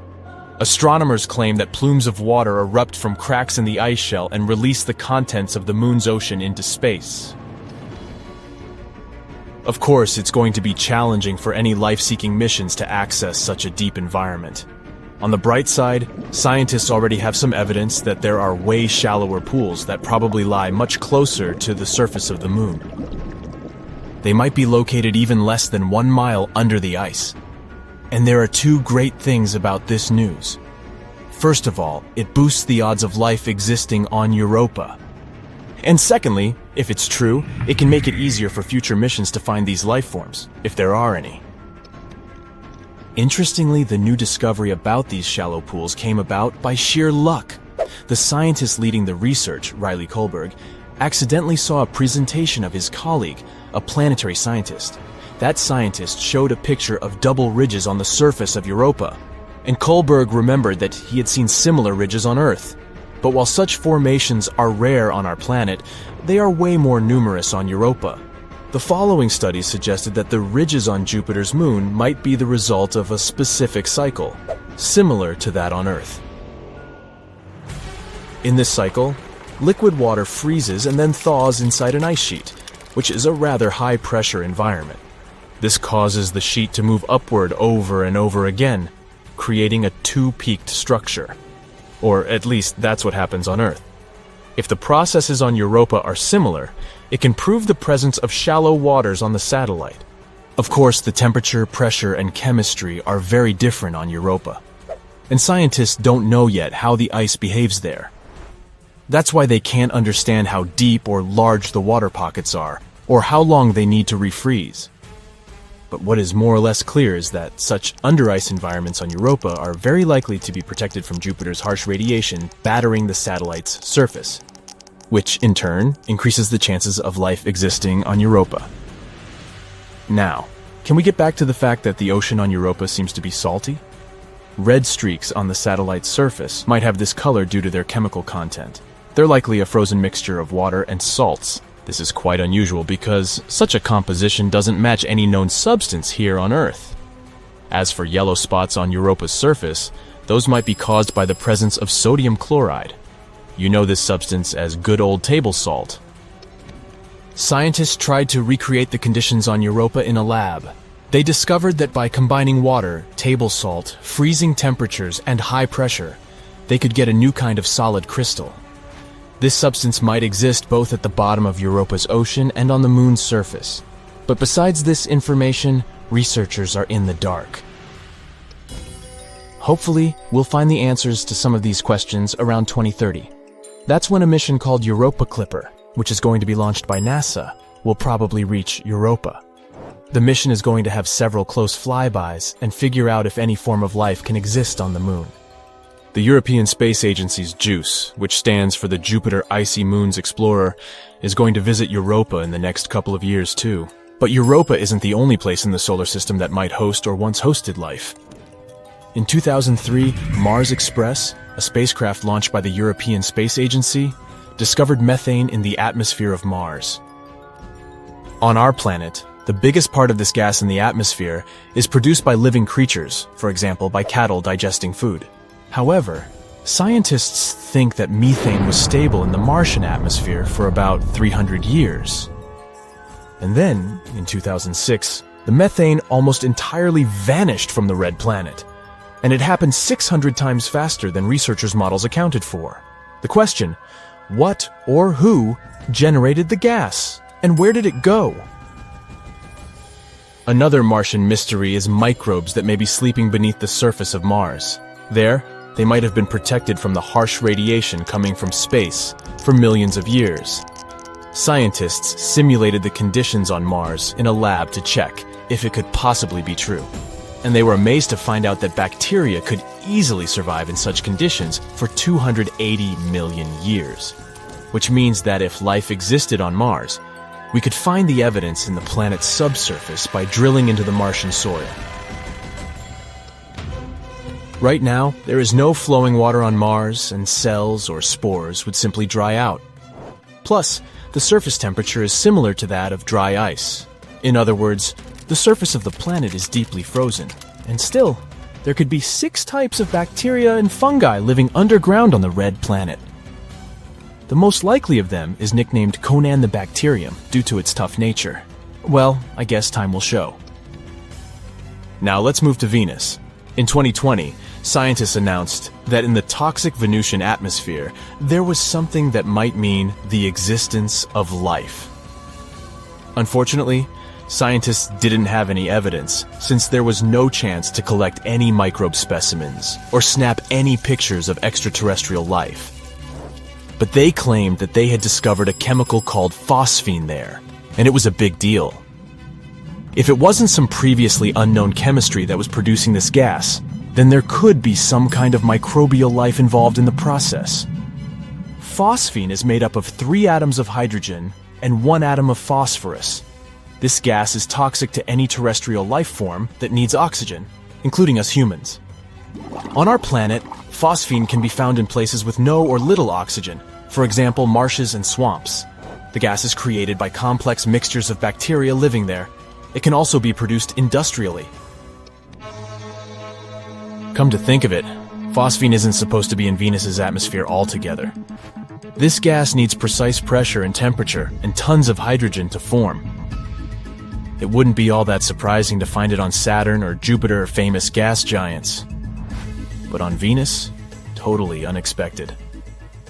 There's no way phosphine can be naturally produced on this planet. Tiny amounts of it can be created during volcanic eruptions, lightning storms, minerals blown up to the surface, or meteorites entering Venus's atmosphere, but not as much as astronomers thought they had observed. And it had to make scientists suspicious, but they were too happy about their discovery. They probably thought it meant there could be life on Venus. But even if this gas was created by some mysterious organisms, it would be a big question how they survived on Venus. On our planet, some microbes can thrive in environments with an acidity of 5%, but no more. On Venus, though, clouds are almost entirely made of acid, containing more than 90% of sulfuric acid. The Venusian atmosphere is also 50 times as dry as the driest place on our home planet. And indeed, in 2022, thanks to better and more high-resolution telescopes, it was concluded that there was no phosphine in Venus's atmosphere. Or even if there was, it was a very small amount. So far, we need to look for signs of life further away from Earth. The first trip intending to land on the moon made by human mammals took 3 days, 3 hours, and 49 minutes. The Apollo 11 astronauts needed to travel some 240,000 miles to get there. Their plan was to touch down on a place on the moon called the Sea of Tranquility because it had good visibility and the terrain there was pretty smooth. Well, up until the last few moments of the flight, when all these big craters appeared that they had to avoid, they finally landed with just 30 seconds of fuel left. Ooh, that's called cutting it close. Hey, how would you like to land in your jetliner with only 30 seconds of fuel left? So, now you know. Later that day, July 20th, 1969, Neil Armstrong stepped onto the lunar soil, saying, "That's one small step for a man, one giant leap for mankind." The astronauts were planning to sleep before the first moonwalk, but they chose to go outside earlier than scheduled. They obviously couldn't sleep. I mean, could you? Since that first visit, our lunar satellite has accumulated quite a collection of memorabilia from Earth. Let's look at some of the most important and weird stuff that humans have left on the moon. Take footprints, for starters.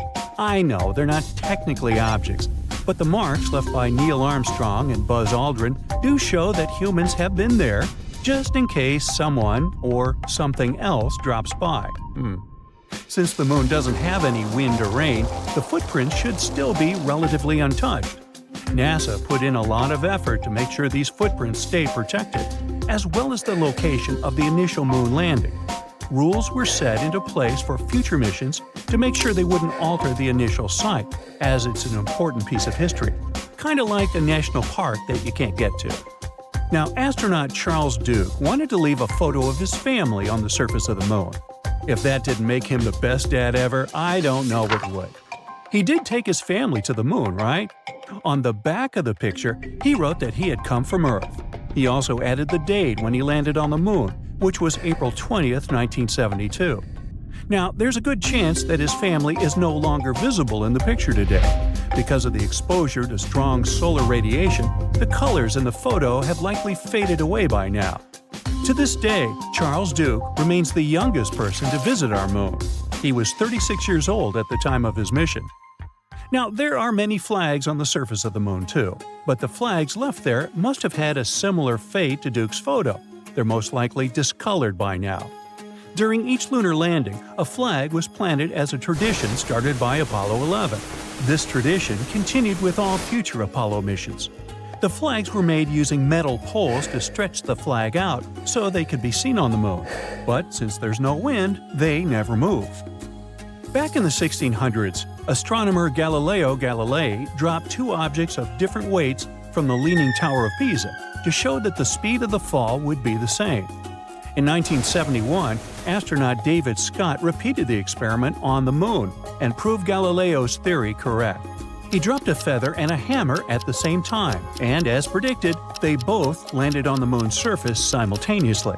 Fun fact, the feather came from the Air Force Academy's Falcon mascot named Baffin, with its permission, of course. These objects were both left on the lunar surface. Now, what about art pieces on the moon? We've left some of those out there as well. The Fallen Astronaut sculpture was made by a Belgian artist and left behind by the astronauts of the Apollo 15 mission. It was a small statue requested by David Scott, the head of the mission. Scott said the statue was to memorialize the astronauts and cosmonauts who gave their lives for the advancement of space exploration. Meanwhile, astronaut Alan Shepard even played some golf on the moon during his mission on Apollo 14. He brought a golf club head, yes, he got permission first, and attached it to a tool. Then he tried to hit two golf balls. Hey, it's hard to do in a clunky spacesuit. He did better on the second one. It's safe to say that he didn't bring the golf balls back, and they should still be there on the moon. There's yet a message from Queen Elizabeth II there. The monarch prepared a message which accompanied Neil and Buzz to Tranquility Base during the Apollo 11 mission. It was written on a tiny disc the size of a coin and also featured messages from over 70 other leaders from all over the world. I'll bet the printing was really small. Her message said she was proud of the astronauts and their accomplishments and hoped their journey would benefit all of humanity. The disc was then placed where Armstrong and his team first landed on the moon. After they returned, they met the Queen at Buckingham Palace. Their encounter was memorable too. Neil Armstrong almost couldn't speak to the Queen at all because he had a cold. Another astronaut named Mike Collins was so nervous about the protocol, he almost fell down the stairs. Now, some objects that exist today on the moon weren't left there on purpose. One of the most interesting moments of the Apollo 11 mission was when Neil and Buzz were getting ready to go back to Earth. They had to chuck everything they didn't need so they wouldn't be weighed down at liftoff. They also needed to store all the rock samples they had gathered from the lunar surface. This created a toss zone that archaeologists could potentially study one day. Waste like this acts as a timeline for Earth's history, but it can also help us understand what happens to objects that spend a lot of time on the surface of the moon. Now, most astronauts became pretty sentimental when strolling on the lunar dust, and who could blame them? They were thousands of miles away from their families. So that's why, in 1972, NASA astronaut Eugene Cernan wrote his daughter's initials, TDC, in the dust on the moon, and gave a speech before leaving. He said, "We leave as we came, and hopefully will return with peace and hope for all." Unfortunately, this marked the end of the Apollo lunar missions. Technically, his daughter's initials should still be there on the surface of the moon, just like all the astronauts' footprints. Can you believe it's been more than 50 years since people started exploring the moon? No worries though, as NASA's been preparing for future lunar explorations for quite some time. This new mission is called Artemis, and it aims to build some sort of settlement out there. This way, the moon can be studied in safe conditions for longer periods of time. For starters, NASA launched Orion, a spacecraft without a crew on board, to orbit the moon and come back to Earth. This was a test drive. Before NASA transports people to the moon again using newer technology, all safety measures need to be worked out and confirmed. But one day soon, Orion is going to take astronauts back to the moon. One cool thing about this spacecraft is that it comes with a launch abort system, which is meant to keep astronauts safe in case something goes bad during the launch. It also features a special service module, which is like a battery that fuels and propels Orion through space. It also supplies astronauts with water, oxygen, and power, and provides temperature control. But Artemis also looks to build a long-term human settlement on our satellite somewhere around the 2030s. However, searching for a cozy place on the moon isn't as easy as you'd think. Thankfully, NASA specialists produced an ingenious idea. They found some lava tubes on the surface of the moon, and they have pretty steady temperatures inside. The main problem with the first moon landing back in 1969 was extreme temperature fluctuations. So these caves might be the perfect solution. Not only is the temperature in there suitable for humans, but they could also help shield astronauts from cosmic rays, solar radiation, and meteorites. It's also good news that we have similar structures here on Earth. Before we get back to space, we can study them to better understand those found on the moon. Here on Earth, these holes form once the top of a stream of lava solidifies, and the molten rock inside drains away, creating this tube. You know how it all started 13.8 billion years ago with the Big Bang? Bam! No, wait, I can do better. No, never mind. And the universe has been expanding ever since. At its young age, it was all made of gas, mostly helium and hydrogen. For billions of years, the gas has expanded and cooled down. Meanwhile, galaxies, stars, and other mysterious things in space we try to explore today formed because of gravitational forces. And in that chaos, just like in middle school, about 4.6 billion years ago, our magnificent planet was born too. It all started as a disk of gas and dust that orbited the young sun, just the same way it was with the rest of the planets in our solar system. This disk consisted of dust particles of different sizes and gas. They were circling the sun at different speeds and in orbits that weren't stable and predictable. They were bumping into each other all the time. These particles grew from very small grains of dust into boulders, then later into bigger objects called planetesimals that had a range from miles to hundreds of miles in diameter. And these planetesimals that were orbiting the sun within the disk had gravitational force strong enough to pull other objects from the neighborhood out of their orbits and collide with them. As they were constantly hitting each other, they got bigger and bigger until some got to the size of thousands of miles in diameter. That's nearly the size of Mars and the Moon. We know these things because of meteorites. They come from different places all over our solar system and bring all kinds of materials to our planet, giving us something cool to study and learn about our solar system and how it formed.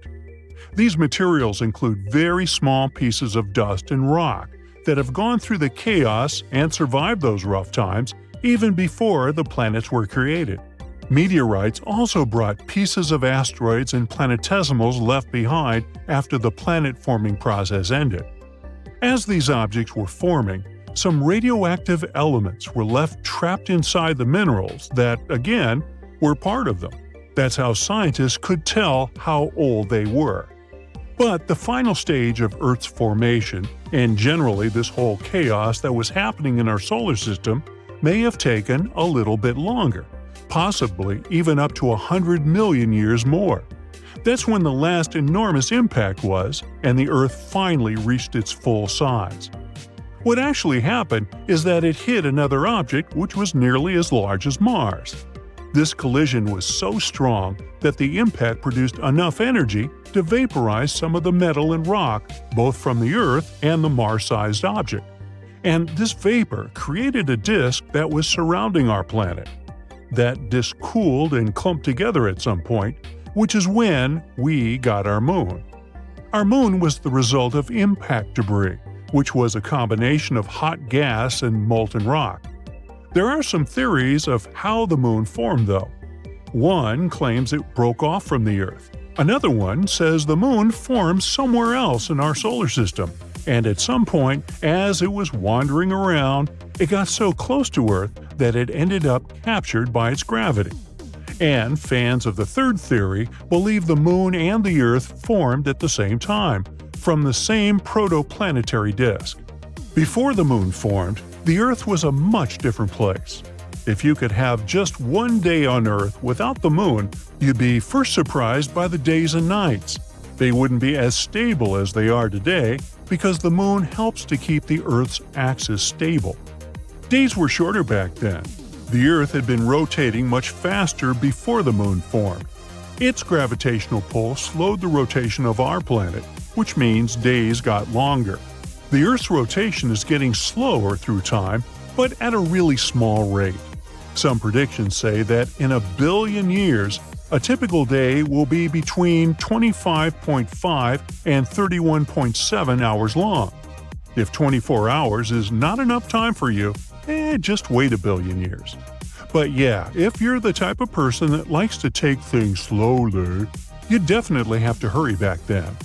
Although there weren't many things you could do back then than to fill your time besides, sailing across the hot lava, collecting rocks, or hoping not to get hit in the head by some fierce meteorite falling onto our planet. Ow! But if you were patient enough, maybe you'd see something really cool: water coming onto our planet for the first time. There was a rain of fiery meteors coming from the sky, and they kept slamming into our young Earth. It looked devastating at first, but some of this falling debris probably held water. Many believe the asteroids and comets that bumped into our home planet carried tiny amounts of water. But considering this meteorite shower lasted more than 20 million years, maybe even up to 200 million years, it's not that unusual that after a while, puddles of water started to collect across the surface. And as the water evaporated within the atmosphere, it would fall back down, forming lakes, rivers, seas, and eventually oceans. Only at that point, there was a chance for some primitive life to evolve sometime in the future. Earth started its transition from a hot ball of magma to the world we know today. Before that, it would be too hard for life to exist there. Even if it had happened somehow, all those meteor and asteroid collisions would have probably destroyed it. Also, you wouldn't be able to survive without an oxygen tank. The Earth did have an atmosphere, but it wasn't like the one we have today. Scientists believe it was composed of water vapor, methane, ammonia, and some other gases released from volcanic activity. Basically, it was too toxic, since there were volcanic eruptions all the time. And the temperatures were way higher, so just standing at these early stages of Earth wouldn't be such a pleasant experience. Also, there could even be some form of life at that time. In its early stages, when everything was so chaotic, it wasn't covered in oceans, trees, or stunning landscapes like today, but in molten magma. I mean, the earliest form of life we know about are fossils of microorganisms found in hydrothermal vents, and they're thought to be 1.4 billion years old. And scientists assume the earliest time for life to show on Earth could be 4.2 billion years ago, give or take. So, with the right equipment, you could even see some single-celled organisms like bacteria somewhere across our chaotic planet, even before the moon was there. The moon's gravitational pull on the Earth creates tides in the ocean, which means it probably helped mix and circulate ocean water, maybe even shape them. The tides without the moon would be much smaller, because the gravitational pull is what causes the tides to rise and fall. The moon also affects life in the ocean. Over time, animals in the ocean have changed and adapted to the changing water levels caused by the moon's gravity. Even just the moonlight has a big effect on sea creatures. For example, corals use the moon's cycle to release their eggs at the same time and with stronger tides to help carry the eggs. Baby sea turtles use the moon's light shining on the water to guide them from their nests to the ocean. Who knows which directions life on the Earth would have taken if, at some point, billions of years ago, we didn't get our lunar buddy to follow us along the way. It's dark outside, almost 2 a.m. You go outside and look at the sky, and here it is, bright, full moon. You might think you know a lot about Earth's natural satellite, but let me ask you this: how did it form? The answer is, nobody knows. But of course, there are theories. The most popular one, called the giant impact theory, claims that the moon formed during a collision between Earth and another planet. This planet must have been smaller than ours, the size of Mars, and the collision itself probably happened around 4.5 billion years ago. Another theory, called the capture theory, claims that the moon used to be an asteroid or some other wandering body. It formed somewhere else in the solar system. When it was passing by Earth, it got caught by our planet's gravity. But here is one catch. Our planet and the moon have remarkable isotopic and chemical similarities. So, they must have a linked history, which means the moon couldn't have been created elsewhere. Other experts think that at some point in the past, Earth was spinning so fast that some of its material broke away. It soon started to orbit our planet. That's how the moon appeared in the sky. But again, there's one problem. In this case, the proportion and type of minerals on the moon would have to be the same as on Earth. But there are slight differences. The moon is richer in materials that form very fast at high temperatures. There's one more theory, and it's probably the least exciting.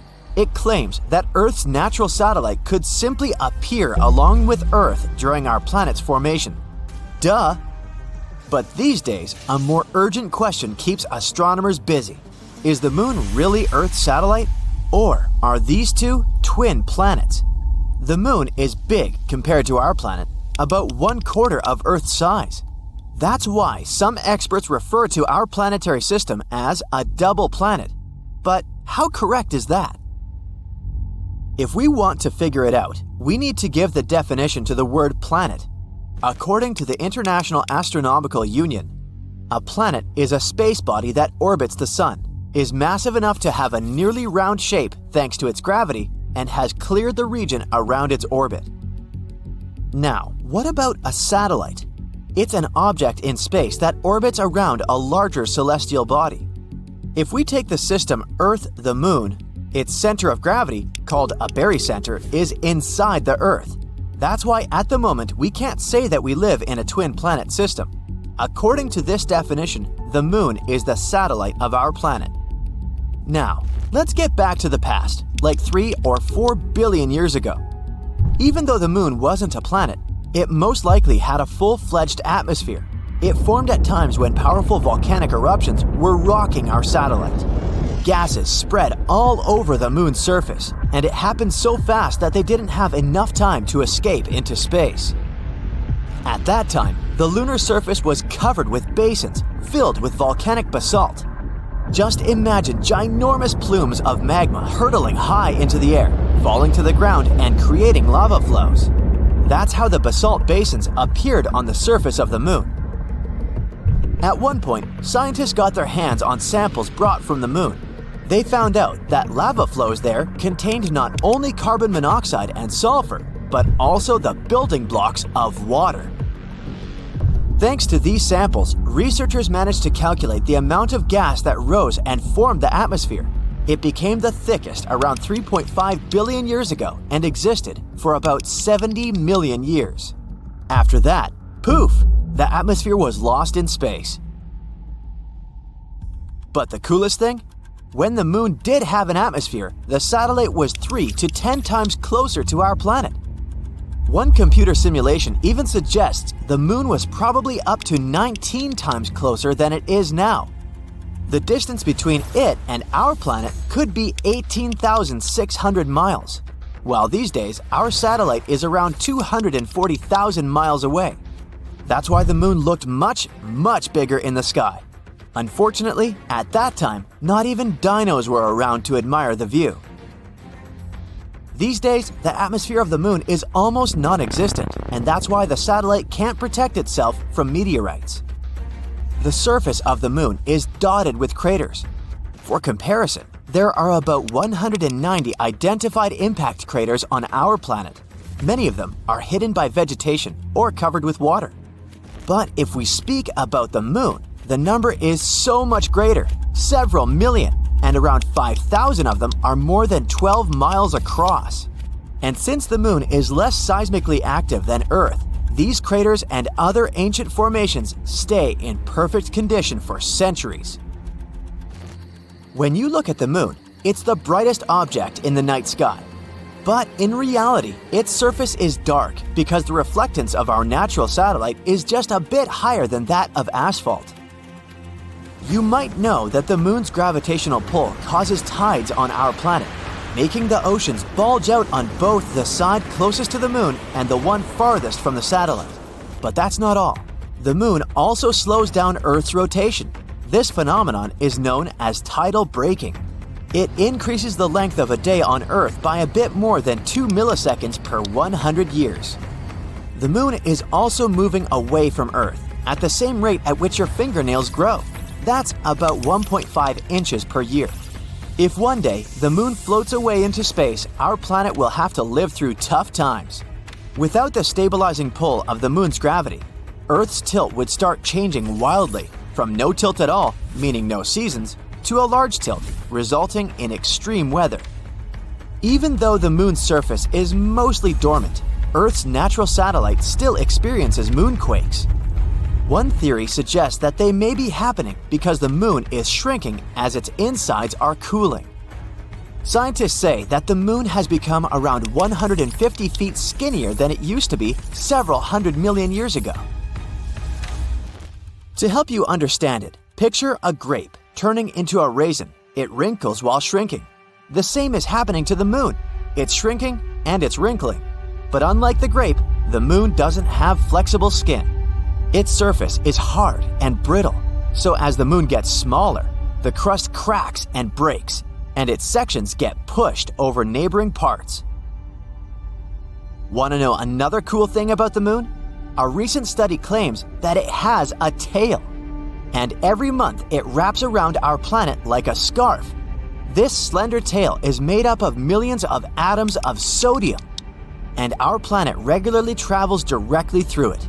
Meteor strikes blast these sodium atoms out of the moon's surface and further into space. For several days every month, the moon remains between the sun and our planet. That's when Earth's gravity picks that sodium tail. Our planet drags it into a long stripe that wraps around its atmosphere. This lunar tail is totally harmless. It's also invisible to the human eye, 50 times dimmer than what you can perceive. But during those rare days, high-powered telescopes can spot its faint yellowish glow in the sky. The tail looks like a gleaming spot that's 5 times the full moon's diameter. And the spiciest fact for you, 2 or 3 years ago, an asteroid was pulled into Earth's orbit and started to travel around the planet. Even though it was no larger than an average car, it was still a big deal. Out of more than 1 million asteroids astronomers know about, it was only the second one to orbit our planet. Called 2020 CD3, it was our temporary mini-moon. It didn't stay with Earth for long, though. The asteroid followed a random orbit and slowly drifted away. Temporarily captured objects such as 2020 CD3 are rare. They need to have a specific direction and speed to be caught by Earth's gravitational pull. Otherwise, they either crash into the planet or fly in another direction. So Mars has 2 moons, Phobos and Deimos. And apart from the bizarre shape, there's nothing remarkable about them, except for one thing. Not so long ago, scientists discovered a strange phenomenon on the surface of Phobos, and they still can't find any explanation for it. What is this phenomenon, and what does it tell us about the history of our solar system? Let's find out. American astronomer Asaph Hall discovered Phobos and Deimos back in 1877. Did you know that all the planets in our solar system are named after Greek and Roman deities? For example, Mars or Ares is the famous deity of war. That's why the satellites of this red planet were named after the sons of Ares, Phobos and Deimos. These beautiful names actually have creepy meanings: fear and horror. In 1971, NASA's Mariner 9 telescope took the first pictures. That's how we found out that these guys weren't at all like our moon. They had this weird shape, a strange and unstable orbit. Moreover, there are no other moons in the solar system that move as close to their parent planet as these two. Well, they are its sons after all. But even though they are very close to Mars, if you were standing on the surface of the red planet, you would hardly be able to see them. That's because the curvature of Mars hides Phobos and Deimos from view. Even if you were somewhere on the equator, Phobos would look like an ordinary asteroid to you, and Deimos would look like a star. All because these satellites are basically crumbs compared to our moon. They're the smallest and least bright moons in the entire solar system, which is ironic considering their mighty names. Anyway, it seems that everything should be pretty clear with these two satellites. But nope, there's a problem. You see, scientists reconstruct the history of space based on the traces found on different space objects. Dents, scratches, cracks, all these things can tell us what happened billions of years ago. For a long time, scientists were sure that, just like their Greek prototypes, Phobos and Deimos were twins. But then, NASA's Viking orbiter took new photos of the satellites, and that's when they discovered a significant difference between the two. The entire surface of Phobos was covered with huge grooves. Those were a series of long, deep pits stretching from one end of Phobos to the other. You may say, what's the big deal? All space objects have this kind of stuff on them. And yeah, there are other satellites with similar grooves and scratches, but none of them has as many as Phobos. It's completely covered in grooves, and they're huge, up to 12 miles long and 660 feet wide. And that's not all. Some of these grooves intersect with others. This means that Phobos has experienced not one, but many traumatic events. But what exactly happened to it? Actually, scientists are still not completely sure. However, they have a few ideas. And these theories can tell us not only about the past of Phobos, but also predict its future. Theory 1. Asteroid impact.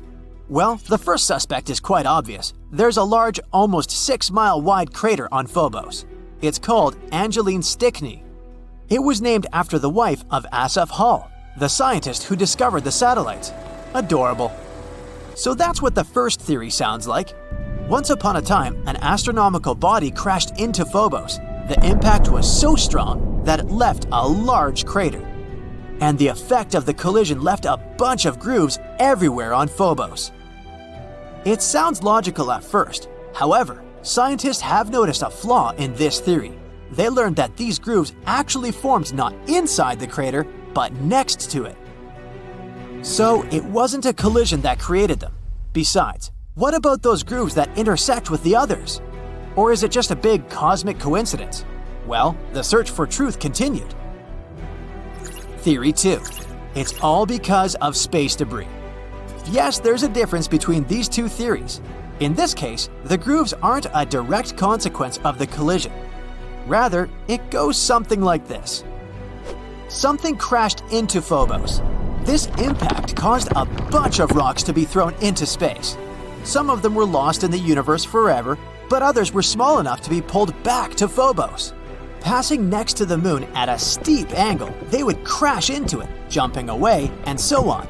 And since the gravity of Phobos is very weak, perhaps they couldn't stick to it.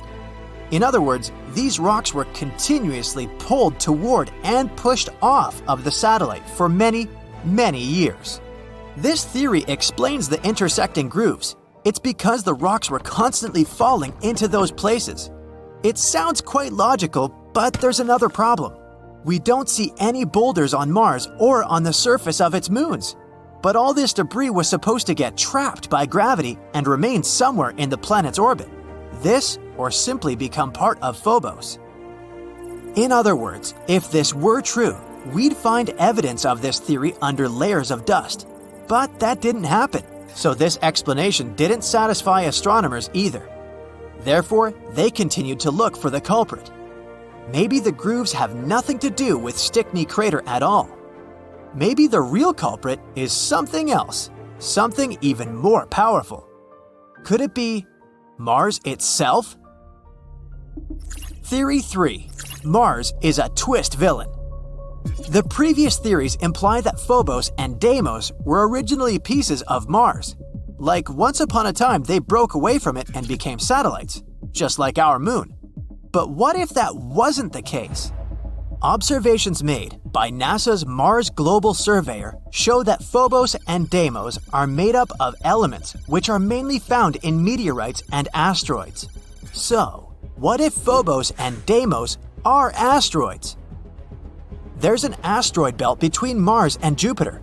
Given the size, shape, and composition of Phobos and Deimos, scientists have suggested that once upon a time, they belonged to this belt. However, one day they flew out of it, and then gravity pulled them to Mars. This phenomenon is called asteroid capture. It's very strange though.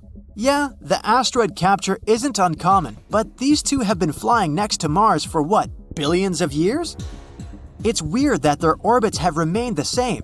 In addition, the atmosphere of Mars is very rarefied, and because of this, it could hardly capture any asteroids. In theory, they should have separated from Mars at the first opportunity. However, this didn't happen. It means that somehow they got stuck, and Mars immediately began to destroy them. Yep, an unexpected twist. In this version, Mars turns out to be a villain. By studying the past, we've found some evidence of future crimes. The mysterious grooves of Phobos could be caused by tidal forces between Mars and Phobos. The Moon and Earth also exchange these, slightly distorting each other. But since Phobos is much closer to Mars, the impact of gravitational forces is much stronger. In other words, the gravity of Mars is gradually destroying Phobos. Every 100 years, the satellite gets 0.7 inches closer to Mars. It also shrinks as much as 6.5 feet, becoming even more fragile and weaker. The smaller it gets, the more the tidal forces impact it, creating strange grooves and scratches on Phobos. Yep, somewhere in 30 to 50 million years, Phobos will either collide with Mars or disintegrate and turn into a bunch of small rocks. And then Mars will also have rings, like Saturn and Neptune. That's why Phobos is called the doomed Martian moon. Anyway, these are all only theories, but the dramatic backstory of Phobos gives us an idea of how dynamic extraterrestrial objects can be. The more we learn about them, the more we discover about the secrets of the origin of not only Mars, but also other objects in our solar system. If one day we really colonize Mars, studying its moons can help us a lot.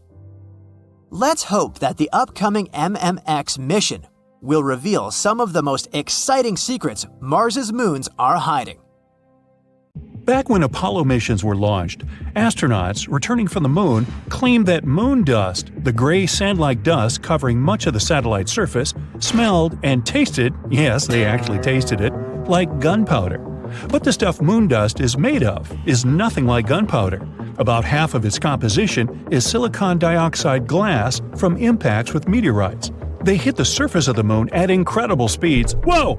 The high temperature makes the topsoil fuse into glass, and the impact shatters it right afterwards, creating the gray and clingy dust. The rest of moon dust ingredients are minerals such as iron, calcium, and magnesium, while old-fashioned gunpowder consists mainly of saltpeter, charcoal, and sulfur. In other words, moon dust shouldn't smell like gunpowder, but it does. Besides, when astronauts brought samples of it back to Earth, there was no smell left at all. One explanation could be that the moon is similar, in a way, to Earth's sand deserts, like the Sahara. It's extremely dry and arid. When you sniff the air in a desert, you don't smell anything. But if you get caught in the rain there, the moisture will raise all kinds of odors from the ground that were previously trapped in the dry sand. With moon dust, it might be similar. While on the surface of the moon, it doesn't smell at all. Not that the astronauts could sniff at it wearing their spacesuits, though. But when brought back inside the landing module, the dust came into contact with moisture in the air and started emitting its strange odor. Another reason for this could be a reaction of moon dust to the solar wind. Ionized particles from the sun hit the bare surface of the moon and stay there. There's no thick atmosphere to protect it from those ions, so they travel freely right to the ground. They're very lightweight, so they can fly off and sort of evaporate from the slightest of nudges. And when astronauts took the moon dust samples to the landing module, those particles could have started moving around and giving off the specific smell. This might also explain why the samples didn't keep their odor when brought back to Earth. Since the particles are so light, they might have flown off the samples already in the landing module. And when they were placed in airtight containers, there were little or no ions left on them. Another explanation is that those airtight containers weren't so airtight after all. Moon dust is basically very small crystals with extremely sharp edges. They unexpectedly made tiny cuts in the seals, letting in air and moisture, and so the ionized particles leaked out of the containers. Scientists believe they should study moon dust on the surface of the moon itself to find out everything about its properties. Now, there are hundreds of thousands of craters on the surface of the moon made by falling asteroids, but one of them drew a lot of attention. It turned out to not be just an impact crater, but a tube, looking most like an entrance to a cave system. Scientists found a specific echo pattern that suggested there was a hollow area beneath. They discovered more echo patterns at a couple of places near the hole, so there could be more lunar tubes there. But in this big tube, you could place an entire football field. Researchers believe there could be an entire geological wonderland under the surface. It could be a good shelter for astronauts landing on the moon, or even be a harbor for a lunar colony. No one ever managed to stay on the moon for more than 3 days because of the conditions on the satellite. Wide range of temperatures, low atmosphere, no magnetic field would protect life on the surface from things like radiation or solar wind. Astronauts wear spacesuits. They can't protect them over long periods of time, but a lava tube could. When a lava flow cools, it gets a hard crust, which later thickens and creates a roof over that same lava. It continues to flow, but when it stops, the channel can drain, and that's how an empty tube appears. Our planet also has lava tubes, but they're not as big as the one found on the moon. Back in 1178, I wasn't around then, at least 5 people in England claimed they had seen the moon split into 2 from its upper tip. It was in the shape of a crescent at the time of the event. When the crack widened, fire started blazing from it, which the single monk who chronicled it described it as a flaming torch sprang up, spewing out fire, hot coals, and sparks. Then the moon started shifting around and pulsating, but soon stopped and turned a slightly darker shade. The event didn't receive much attention from scientists, though, until the second half of the 20th century. Researchers studied the chronicle and figured out there was a huge 14-mile-wide crater on the surface of the moon at about the spot described in the book. Only a very large asteroid could have left such a scar on the satellite's face. And when they investigated it more closely, they found out it was pretty recent by astronomical standards. In fact, it really could have appeared about 800 years ago. But in that case, millions of fragments from the asteroid and the moon would have hit the Earth as well, and then people would have seen an incredible meteor shower. It would have been very bright, and the memories of it would have definitely been in the archives. But that didn't happen. In addition, many scientists argue that the crater isn't as young as it might seem. The most popular and justified theory is that it's about 1 to 10 million years old. If it had appeared as recently as 800 years ago, parts of the surface of the moon in and around the crater would still have been warm from the impact. The most likely explanation of what really happened back in 1178 is that observers were extremely lucky to see an asteroid falling towards the Earth and burning in our planet's atmosphere. The spectacle would have been incredible, And seen from a proper angle, the burst of the asteroid could have really looked like it was the moon exploding. That would explain why there were so few witnesses of the phenomenon. The right spot to see the show, as they did, was only a couple of miles wide. As for real events on the moon, water and oxygen were unexpectedly discovered on it not long ago. Water might have been brought to the satellite by asteroids hitting its surface, many of them carrying H2O molecules, and those that are left on the moon in tiny amounts after the impact. There's precious little water there, though. By comparison, even the Sahara Desert has more of it than the entire moon. Oxygen is also present as separate molecules floating around, so you still can't breathe on the moon. Solar wind brought them there. Waves of energy from the sun travel at extremely high speeds through space, scrape oxygen from the upper parts of our atmosphere, and carry it further. Eventually, the wind with the oxygen molecules reaches the moon. And that's where something incredible happens. The moon starts rusting. There's plenty of iron in the lunar soil, and when it's exposed to oxygen and water, it naturally rusts. Some parts of the moon have actually already turned slightly reddish. They're regions where there's the highest concentration of molecules. If this process goes on long enough, in the distant future, the moon will look like Mars. It will turn orange-red. Yes, the signature color of Mars came exactly from the corrosion that began there thousands and thousands of years ago, when there were rivers and seas with water and an atmosphere with oxygen. Another unusual phenomenon is the blue and red lights on the moon. They can be seen when it's crescent-shaped. The flashes come and go very quickly, almost like lightning. And in fact, that's what they basically are, electric bursts. Tidal forces are to blame for this. They cause mechanical stress buildup in the rocks. This can produce an electric field, which creates the blue flashes that have surprised many amateur astronomers. But still, there's so far been no green cheese discovered there, or moon pies for that matter. Disappointing, I know. Have you ever seen the other side of the moon? I caught you. Of course not. But maybe you've seen it in photos. In that case, have you ever wondered why the two sides look so different? Well, let me tell you. We can't see the other side of the moon. People believe this is because the moon doesn't rotate around its axis. But this is not true. The moon does rotate. It just does it at the same rate as its orbital motion. This is a particular case of tidal locking called synchronous rotation. The first time we ever saw a far side was only in 1959, all thanks to the Soviet Luna missions and later the US Apollo program.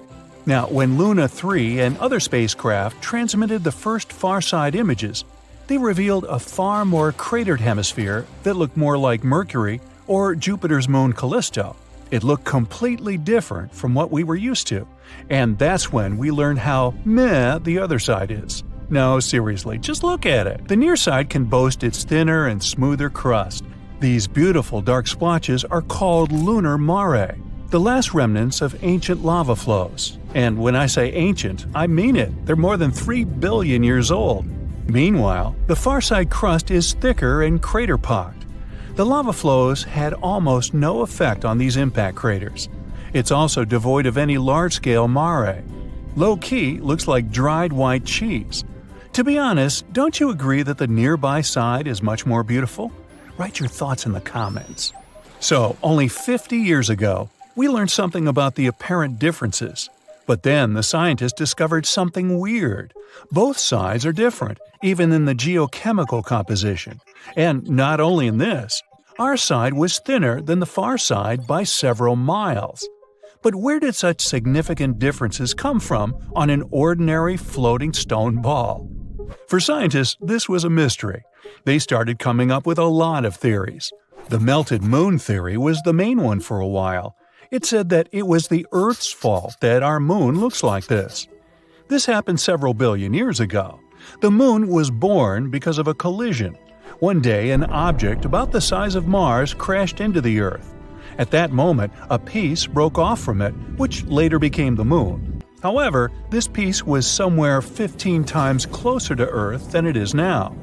Some scientists created pictures of the so-called early moon. Unlike our cute little white ball, the early moon was a strange-looking, boiling scarlet ball. That piece didn't leave us after the separation. It became tidally locked very soon after. The Earth after the collision was still an incandescent nightmare, full of fire and lava. It was boiling at a temperature of 4,500 degrees Fahrenheit, and since the Moon has always been turned toward us with one side, this side has melted down a little. This would explain why the Moon's surface, the so-called mantle, is thinner on the near side than on the far side. During the boiling of the Earth, certain elements evaporated from it. They then settled on the Moon. This would explain the difference in geochemical composition between the two sides.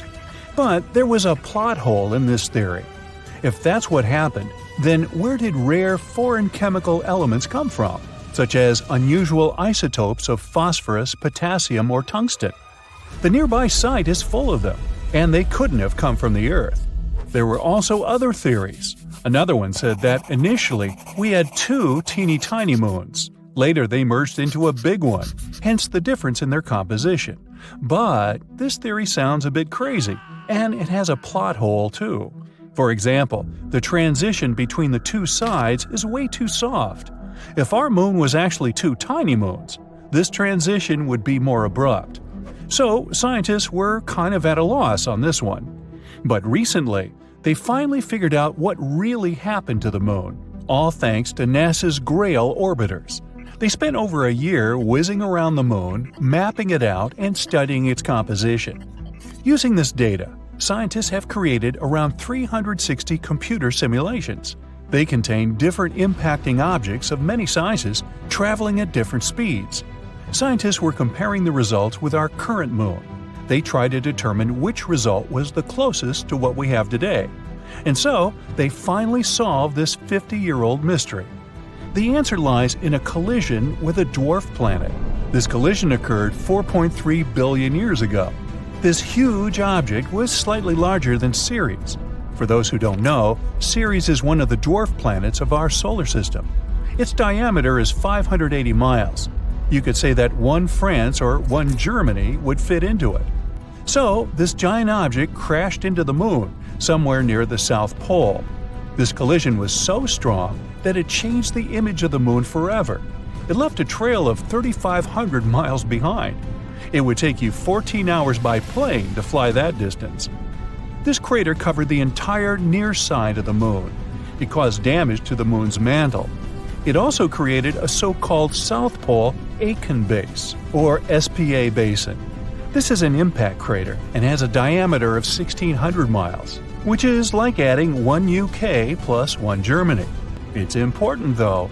The formation of this basin was a defining event in the history of the Moon, and it's the second largest impact crater in the solar system.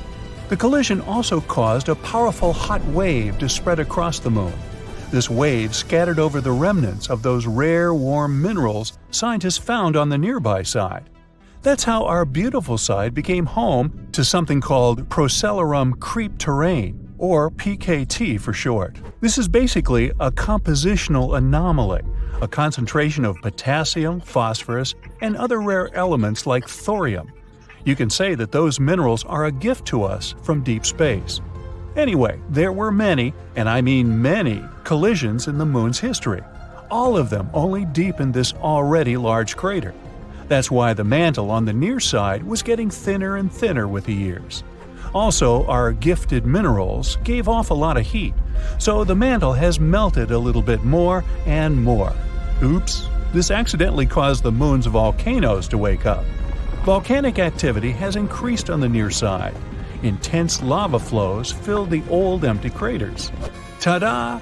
And this is how the beautiful lunar mare was born. That's about how it all happened.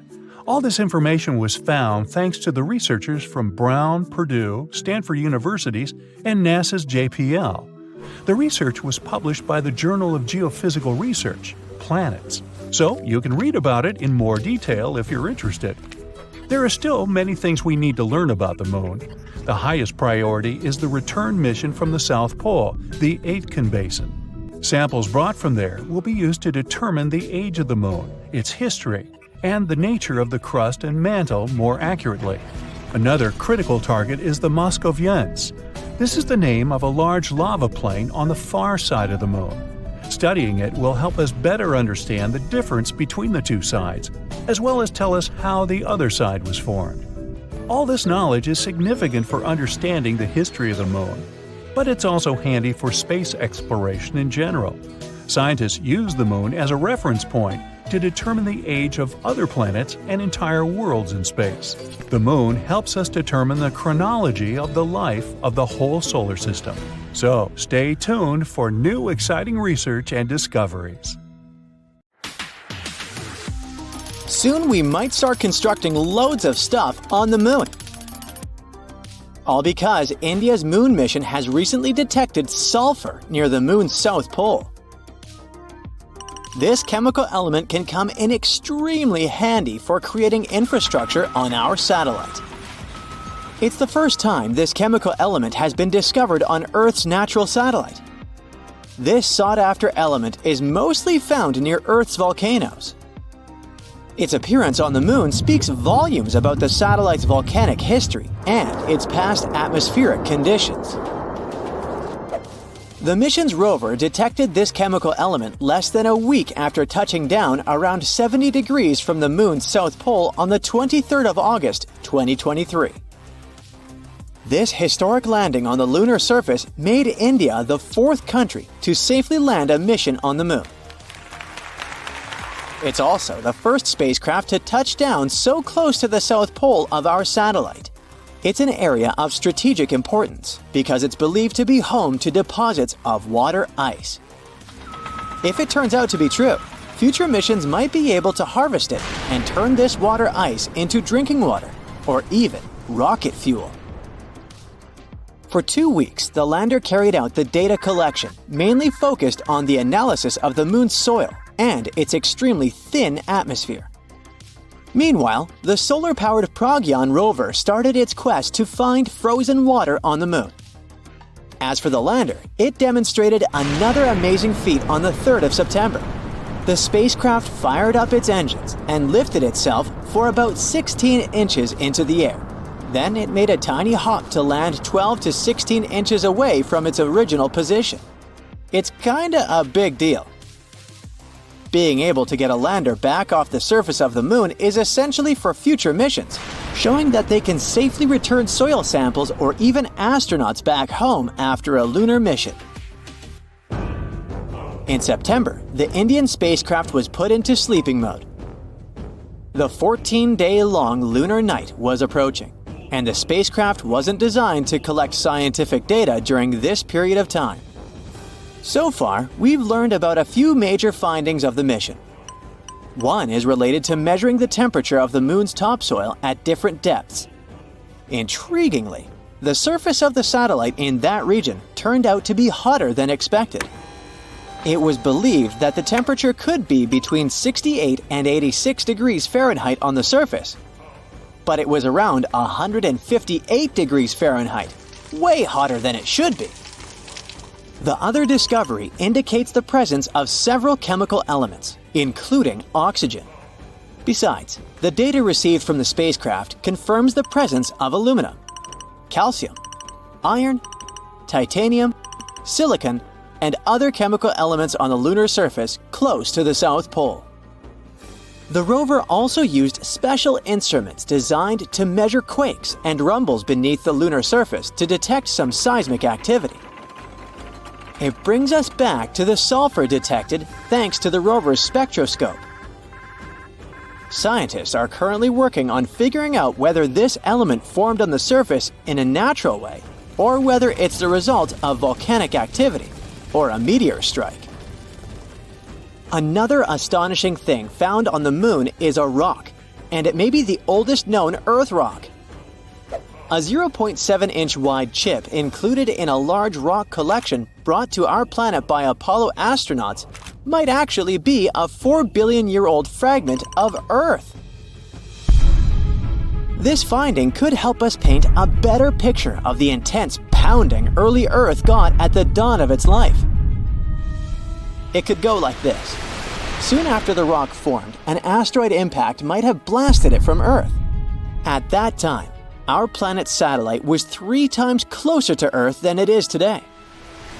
The collision was so powerful that this chunk of terrestrial rock found its way to the Moon. Later, this fragment got engulfed in a lunar breccia, a motley kind of rock. Eventually, the rock was brought back home to Earth by Apollo 14 astronauts. Even though scientists had found meteorites coming from Mars and the Moon before, it was the first time a rock from the Moon turned out to be a terrestrial meteorite. They also found out that the rock had formed in a water-rich environment at temperatures and pressures corresponding to those at around 12 miles beneath the surface of our planet. In 2019, China's Chang'e 4 mission made history by landing on the far side of the Moon. The mission's rover helped researchers visualize structures hidden deep below the surface of the satellite, revealing billions of years of lunar history. The Yutu-2 rover made this discovery with the help of its lunar-penetrating radar. It imaged deep into the Moon's surface and listened to echoes of sound bouncing back off structures hidden from view under the surface of the Moon. It turned out those structures were resting at depths of almost 1,000 feet. The research suggests that the first 130 feet under the surface are made up of layers of dust, soil, and rocks. The instruments also discovered a concealed crater that must have formed after a large object slammed into the Moon's surface. Long, long ago, ancient lava was likely to be flowing deep underground. Researchers believe that the broken rocks around the formation might be debris produced by the impact. They also found that the volcanic rock layers were thinner the closer they were to the surface. Such a thickness variation of lava flows might mean a decrease in the number and magnitude of eruptions over time. So, lunar volcanic activity gradually dwindled since the Moon's formation around 4.5 billion years ago. On the far side of the Moon, there is one of the largest and oldest impact craters in our solar system, the South Pole Aitken Basin. Unfortunately, from Earth, you can only see its outer rim, which looks like a huge chain of mountains. It's a ginormous 8-mile deep dent, stretching for more than 1,500 miles in diameter and covering 1/4 of the Moon's surface. Astronomers are sure that this crater appeared when an asteroid collided with the Moon around 4 billion years ago. And now, look at this gigantic chunk of metal the size of 4 states of Connecticut. As for its weight in pounds, it's enough to say that the number contains 18 zeros. This mysterious mass is hidden about 180 miles under the Moon's surface, somewhere in the middle of the South Pole Aitken Basin. It was discovered when GRAIL, which stands for NASA's Gravity Recovery and Interior Laboratory Mission, gathered data about our natural satellite. When examining this information, scientists noticed that in one place on the Moon's surface, there was a weird change in gravity. After researching this phenomenon, they concluded that something mysterious was weighing down the basin floor there. So far, researchers haven't figured out the origin of the bizarre lump, but there are several theories. One of them claims that the finding is a chunk of dense oxide, which appeared when the Moon was just taking its shape. At that time, the satellite was still covered with ancient oceans of magma, and the lump could be formed at the final stages of its cooling. However, most scientists support another theory, according to which the puzzling mass is part of the giant asteroid that once created the South Pole Aitken Basin. Since the thing is metallic, it's probably the iron-nickel core of the asteroid. There might be a labyrinth of lava tubes on the Moon. Not so long ago, astronomers received the results of underground topography and discovered a massive cave under the surface of Earth's satellite. It could be the result of the lunar volcanic activity that happened more than 3 billion years ago. Streams of lava hardened, creating a thick, hard crust on the outside. But inside, it kept flowing, melting the rock and creating tunnels and caves. Numerous small pits in the Moon's surface discovered by NASA seem to be the openings to such lava tubes.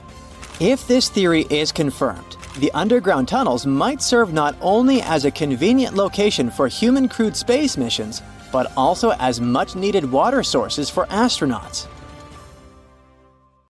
The space crew had been getting ready for the launch for over 3 years.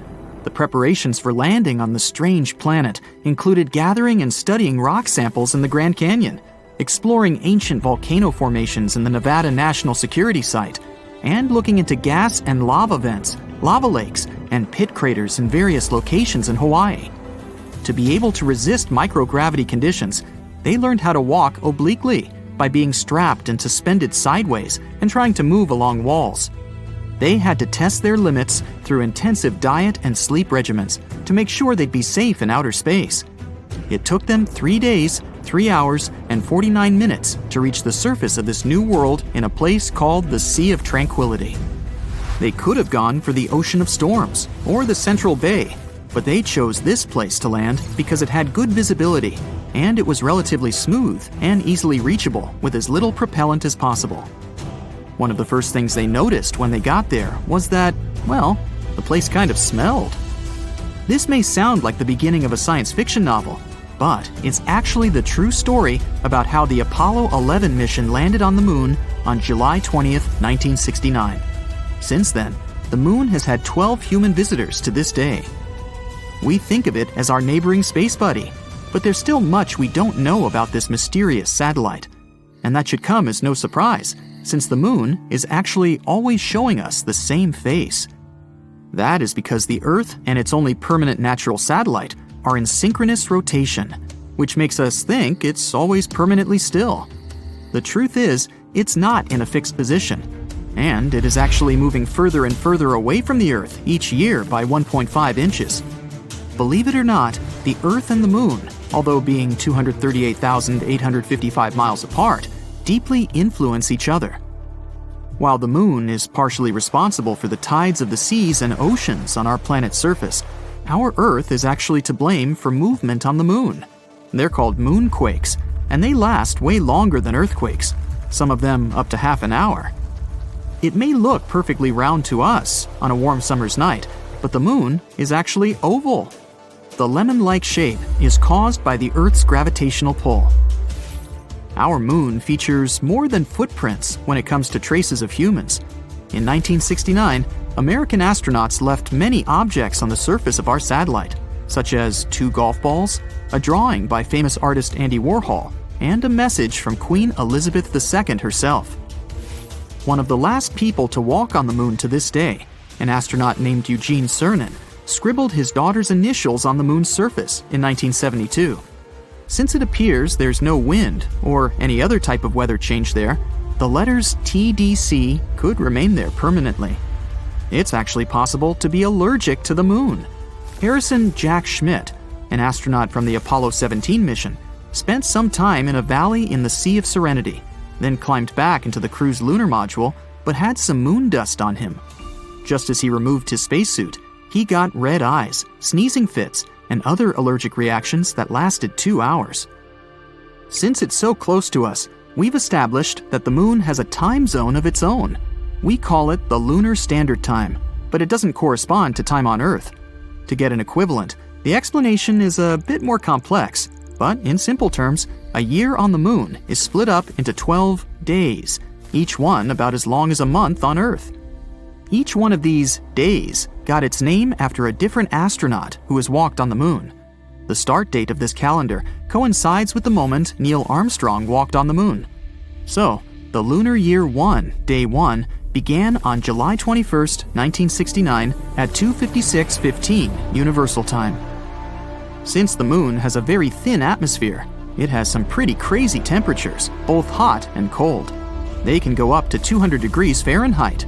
Over by the moon's poles, however, the temperature is always at around minus 400 degrees Fahrenheit. Humans have tried to trace the connection between our natural satellite and the Earth for as long as we can remember, coming up with words to explain why the moon's existence influences us so. In the Middle Ages, scientists and philosophers thought that during a full moon, some people were more likely to experience different health conditions. Because they saw this inexplicable connection to the full moon, people with these symptoms were named lunatics, or at times, literally, moonsick. People are not the only creatures living on Earth that are affected by moon cycles. Dog owners are 28% more likely to take their pet to vet emergency rooms during the full moon. You may think that's the reason why wolves have this preference for howling at a full moon, more so in popular culture. But scientists haven't been able to find any connection between wolf behavior and the lunar cycles, so it might as well just be a myth. The largest known crater in our solar system is also found on our moon and is called the South Pole Aitken. This giant formation is located on the far side of the moon and measures 1,550 miles in diameter. One of the many things we've yet to fully understand about our satellite is the unusual flashes of light that can sometimes be seen on its surface. Scientists have named these outbursts transient lunar phenomena, or TLP in short, and they have been seen all over the world for centuries. One of the first instances of TLP dates back to 1178, when monks from Canterbury claimed to have seen a flaming torch on the surface of the moon after the sun had set. TLP does not simply mean light flashes. Reports also have detailed other unusual events, such as gas-like mists, reddish, green, blue, or violet colorations, or even the darkening of certain locations on the moon. Is something strange happening with our moon? Is it the beginning, or did we just start noticing it with the newer space study equipment we have nowadays? There are a lot of different theories that scientists have developed trying to piece together what can be causing these events. The unusual flashes on the moon can be caused by anything from meteoric impacts to electrostatic activity. It's difficult to pinpoint the explanation for each event, since most of these episodes are recalled either by a single observer on Earth or from a single location. The fact that there is noticeable seismic activity on the moon can also explain why we can sometimes see unusual flashes of light on the surface of our satellite. When the moon's surface moves, it can cause different light-reflecting gases to erupt, which can explain luminous developments. Some scientists have even suggested that residual geologic activity may also be the cause. This is all the more shocking, given that we've always looked at the moon as a lifeless world. Did you ever notice that our moon can change its color? There are actually many scientific explanations for that. The moon appears to be a brown-tinted gray when you look upon it from outside of the Earth's atmosphere. When gazed upon from the Earth's surface, the moon appears to change color depending on various phenomena. The moon seen near the horizon will most likely be yellow or red-tinted. The rarer, blue-colored moon indicates that you're looking at our satellite through an atmosphere carrying larger dust particles. The moon can even appear purple at times, but what causes this specific hue is still up for debate. The fact that we don't know exactly if or how much water there is on the moon's surface is not the main reason why we aren't already building houses up there. It seems that radiation actually has a lot more to do with it. Recent studies have shown that the moon's surface has a radiation rate 5 to 10 times higher than that you experience on a transatlantic passenger flight. That also means it's 200 times higher than the rate on the Earth's surface. In future lunar explorations, like the Artemis project for example, scientists need to take this into consideration, not to expose the astronauts. Named after Artemis, Apollo's sister, this program aims not only to place astronauts on the lunar surface in the future, but also to build some sort of an establishment there to study the moon in safe conditions. While the project started in 2017, the first planned mission is set for launch in summer 2022, with an estimated duration of 25 days. The space object, with no crew on board, is planned to reach lunar orbit and safely return with sufficient data for the next 4-person mission scheduled for May 2024. Artemis 3, 4, and 5 are expected to be launched in 2025, 2026, and 2027 respectively, each with a planned duration of approximately 30 days. People stop their cars on the highway, get out of them, and lift their heads in wonder. In the cities, everyone takes to the streets. Balconies and rooftops of houses are full of people staring at the moon in shock. It's red. Some people scream that it's the end of the world. Some seek shelter. Indeed, the usual white moon now looks like it's been doused in red paint. There's no need to be afraid if you see such a thing. On the contrary, enjoy the view, because you have witnessed a rare astronomical phenomenon. This is a total lunar eclipse. Here's the sun. It's in the center of our solar system. Mercury, Venus, and here's Earth and the moon. The Earth takes 365 days to orbit around the star. At the same time, the moon revolves around the Earth and completely orbits our planet in 27 days. The Earth creates a shadow zone, and sometimes the moon passes through it. The shadow is cone-shaped and gradually narrows. The moon is 238,000 miles away. That's like 9 lengths of the equator. At this distance, the width of the shadow is about 2.6 times the width of the moon. When the moon is in this zone, direct sunlight doesn't reach it. That is, it should have disappeared, but instead, it becomes red. All because the sun's rays pass through the Earth's atmosphere. They scatter, and most of the blue light disappears. But the red and orange rays continue and hit the surface of the moon. Voila! You see a phenomenon called the blood moon. By the way, this curvature of light occurs at sunsets and dawns. The atmosphere scatters the blue light, and you see a red and orange sky. If you were standing on the surface of the moon during a total lunar eclipse, planet Earth would be exactly between you and the sun. So you would be able to observe the solar eclipse. The surface of the Earth would become entirely dark for you. All you'd see would be the sun's corona illuminating the edges of the planet. The Earth from the surface of the moon is almost the same size as the moon from the surface of the Earth. Such a red eclipse of the moon is rare because several factors must coincide. One of them is that the moon must be full. Usually, you can see 2 total lunar eclipses a year. In 2038, you'll be able to see 4 such eclipses, and the eclipse itself can last up to 108 minutes. But this is rare, and the last time such a long blood moon was seen was in 2000. Many years ago, people didn't know so many facts about our satellite, and the sight of a red moon frightened them. It was a bad sign and a harbinger of trouble. People who knew the schedule of eclipses could take advantage of it. For example, Christopher Columbus had an astronomical almanac and knew when the next lunar eclipse would occur. He frightened the inhabitants of the Caribbean islands when he predicted the red moon. Once upon a time, the moon used to be a red ball of lava. This was way back in time, 4.5 billion years ago. Now this is our solar system. It's full of dust and asteroids. They're constantly bumping into each other, playing space billiards. This is Earth. It's just beginning to cool off from the constant asteroid and comet impacts. But then, Theia appears on the horizon, a planet the size of Mars. It had a chaotic orbit and was approaching Earth in a spiral.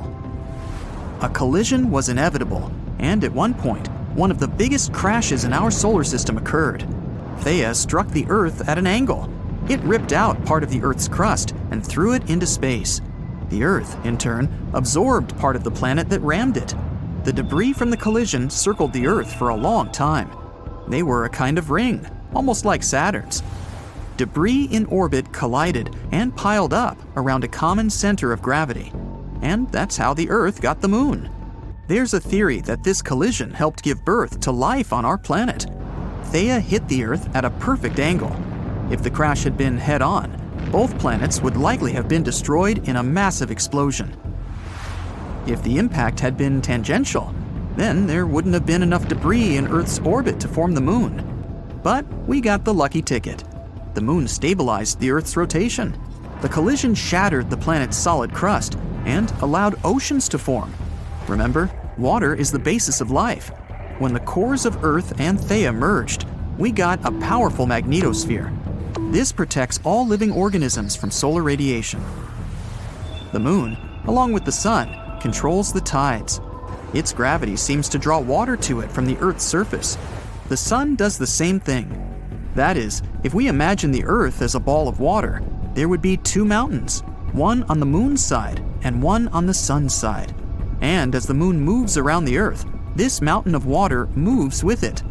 If you were in the open ocean with a tape measure, you would see that the moon is attracting water to itself by about 4 to 6 inches. The moon is gravitationally locked with the Earth.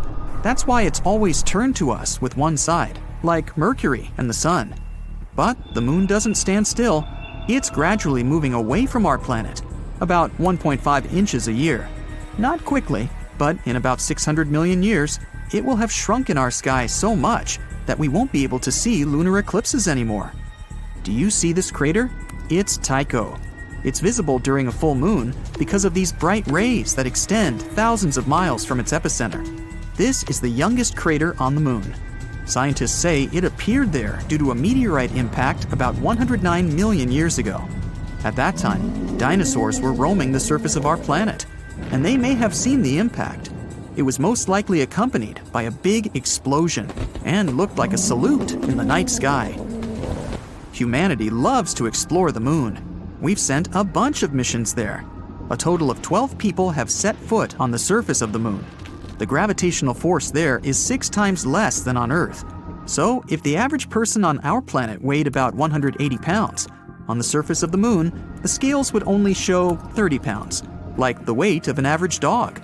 That's why the astronauts moved, jumped, and fell so strangely there. And you would be 6 times stronger on the surface of the moon. Here on Earth, the average person could lift about 130 pounds, but on the moon, you could raise a big motorcycle or a grizzly bear. The surface of the moon is covered with regolith. This is the lunar dust that covers the solid ground. Such dust is good at preserving footprints. Here's the most famous footprint, which gave birth to many crazy theories. Here's the footprint, and here's the shoe that left it. But the shoe is completely flat. This is explained simply. The astronauts wore extra boots for walking on the lunar surface.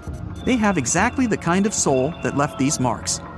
In addition to the footprints, we left many fascinating objects on the moon. Several lunar rovers, a golf ball, flags, and human waste. There's also a lot of broken satellites and rocket parts. All in all, about 413,000 pounds of human-made objects are there. That's the weight of 3 passenger planes, or 31 adult elephants. In the future, we plan to resume missions to the moon. New landers will explore the surface of our satellite to find natural resources there. It's also a great place to test new rovers.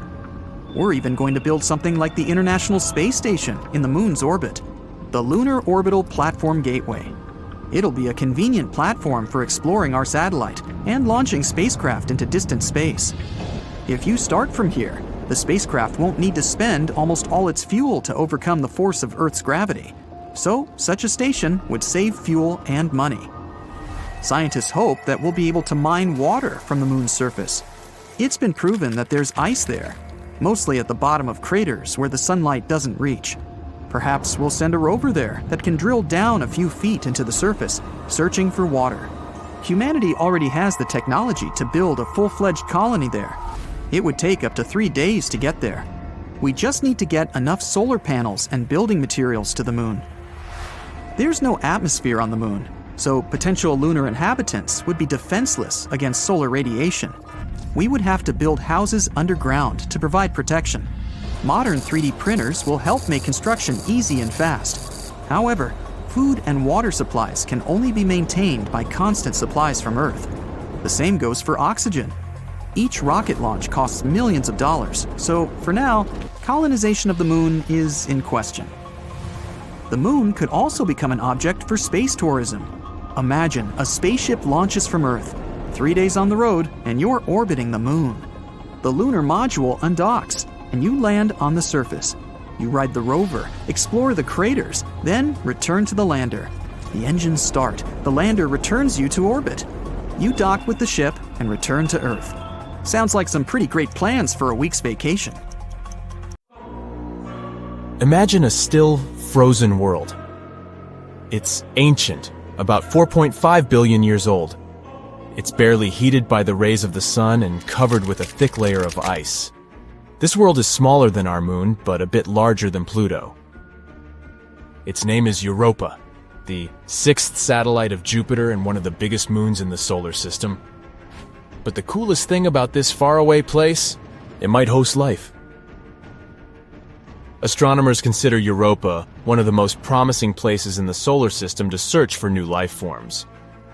All because this moon has a huge saltwater ocean with a depth of 40 to 100 miles. Yes, it is hidden under a layer of ice that is estimated to be from 10 to 20 miles thick. But it is still potentially habitable. Astronomers claim that plumes of water erupt from cracks in the ice shell and release the contents of the moon's ocean into space. Of course, it's going to be challenging for any life-seeking missions to access such a deep environment. On the bright side, scientists already have some evidence that there are way shallower pools that probably lie much closer to the surface of the moon. They might be located even less than 1 mile under the ice. And there are two great things about this news. First of all, it boosts the odds of life existing on Europa. And secondly, if it's true, it can make it easier for future missions to find these life forms, if there are any. Interestingly, the new discovery about these shallow pools came about by sheer luck. The scientist leading the research, Riley Kohlberg, accidentally saw a presentation of his colleague, a planetary scientist. That scientist showed a picture of double ridges on the surface of Europa, and Kohlberg remembered that he had seen similar ridges on Earth. But while such formations are rare on our planet, they are way more numerous on Europa. The following studies suggested that the ridges on Jupiter's moon might be the result of a specific cycle, similar to that on Earth. In this cycle, liquid water freezes and then thaws inside an ice sheet, which is a rather high-pressure environment. This causes the sheet to move upward over and over again, creating a two-peaked structure. Or at least that's what happens on Earth. If the processes on Europa are similar, it can prove the presence of shallow waters on the satellite. Of course, the temperature, pressure, and chemistry are very different on Europa, and scientists don't know yet how the ice behaves there. That's why they can't understand how deep or large the water pockets are, or how long they need to refreeze. But what is more or less clear is that such under-ice environments on Europa are very likely to be protected from Jupiter's harsh radiation battering the satellite's surface, which in turn increases the chances of life existing on Europa. Now, can we get back to the fact that the ocean on Europa seems to be salty? Red streaks on the satellite's surface might have this color due to their chemical content. They're likely a frozen mixture of water and salts. This is quite unusual because such a composition doesn't match any known substance here on Earth. As for yellow spots on Europa's surface, those might be caused by the presence of sodium chloride. You know this substance as good old table salt. Scientists tried to recreate the conditions on Europa in a lab. They discovered that by combining water, table salt, freezing temperatures, and high pressure, they could get a new kind of solid crystal. This substance might exist both at the bottom of Europa's ocean and on the moon's surface. But besides this information, researchers are in the dark. Hopefully, we'll find the answers to some of these questions around 2030. That's when a mission called Europa Clipper, which is going to be launched by NASA, will probably reach Europa. The mission is going to have several close flybys and figure out if any form of life can exist on the moon. The European Space Agency's JUICE, which stands for the Jupiter Icy Moons Explorer, is going to visit Europa in the next couple of years too. But Europa isn't the only place in the solar system that might host or once hosted life. In 2003, Mars Express, a spacecraft launched by the European Space Agency, discovered methane in the atmosphere of Mars. On our planet, the biggest part of this gas in the atmosphere is produced by living creatures, for example by cattle digesting food. However, scientists think that methane was stable in the Martian atmosphere for about 300 years. And then, in 2006, the methane almost entirely vanished from the red planet, and it happened 600 times faster than researchers' models accounted for. The question, what or who generated the gas, and where did it go? Another Martian mystery is microbes that may be sleeping beneath the surface of Mars. There, they might have been protected from the harsh radiation coming from space for millions of years. Scientists simulated the conditions on Mars in a lab to check if it could possibly be true. And they were amazed to find out that bacteria could easily survive in such conditions for 280 million years. Which means that if life existed on Mars, we could find the evidence in the planet's subsurface by drilling into the Martian soil. Right now, there is no flowing water on Mars, and cells or spores would simply dry out. Plus, the surface temperature is similar to that of dry ice. In other words, the surface of the planet is deeply frozen, and still, there could be 6 types of bacteria and fungi living underground on the red planet. The most likely of them is nicknamed Conan the Bacterium due to its tough nature. Well, I guess time will show. Now let's move to Venus. In 2020, scientists announced that in the toxic Venusian atmosphere, there was something that might mean the existence of life. Unfortunately, scientists didn't have any evidence, since there was no chance to collect any microbe specimens or snap any pictures of extraterrestrial life. But they claimed that they had discovered a chemical called phosphine there, and it was a big deal. If it wasn't some previously unknown chemistry that was producing this gas, then there could be some kind of microbial life involved in the process. Phosphine is made up of 3 atoms of hydrogen and 1 atom of phosphorus. This gas is toxic to any terrestrial life form that needs oxygen, including us humans. On our planet, phosphine can be found in places with no or little oxygen, for example, marshes and swamps. The gas is created by complex mixtures of bacteria living there. It can also be produced industrially. Come to think of it, phosphine isn't supposed to be in Venus's atmosphere altogether. This gas needs precise pressure and temperature and tons of hydrogen to form. It wouldn't be all that surprising to find it on Saturn or Jupiter, famous gas giants. But on Venus, totally unexpected. There's no way phosphine can be naturally produced on this planet. Tiny amounts of it can be created during volcanic eruptions, lightning storms, minerals blown up to the surface, or meteorites entering Venus's atmosphere, but not as much as astronomers thought they had observed. And it had to make scientists suspicious, but they were too happy about their discovery. They probably thought it meant there could be life on Venus. But even if this gas was created by some mysterious organisms, it would be a big question how they survived on Venus. On our planet, some microbes can thrive in environments with an acidity of 5%, but no more. On Venus, though, clouds are almost entirely made of acid, containing more than 90% of sulfuric acid. The Venusian atmosphere is also 50 times as dry as the driest place on our home planet. And indeed, in 2022, thanks to better and more high-resolution telescopes, it was concluded that there was no phosphine in Venus's atmosphere. Or even if there was, it was a very small amount. So far, we need to look for signs of life further away from Earth.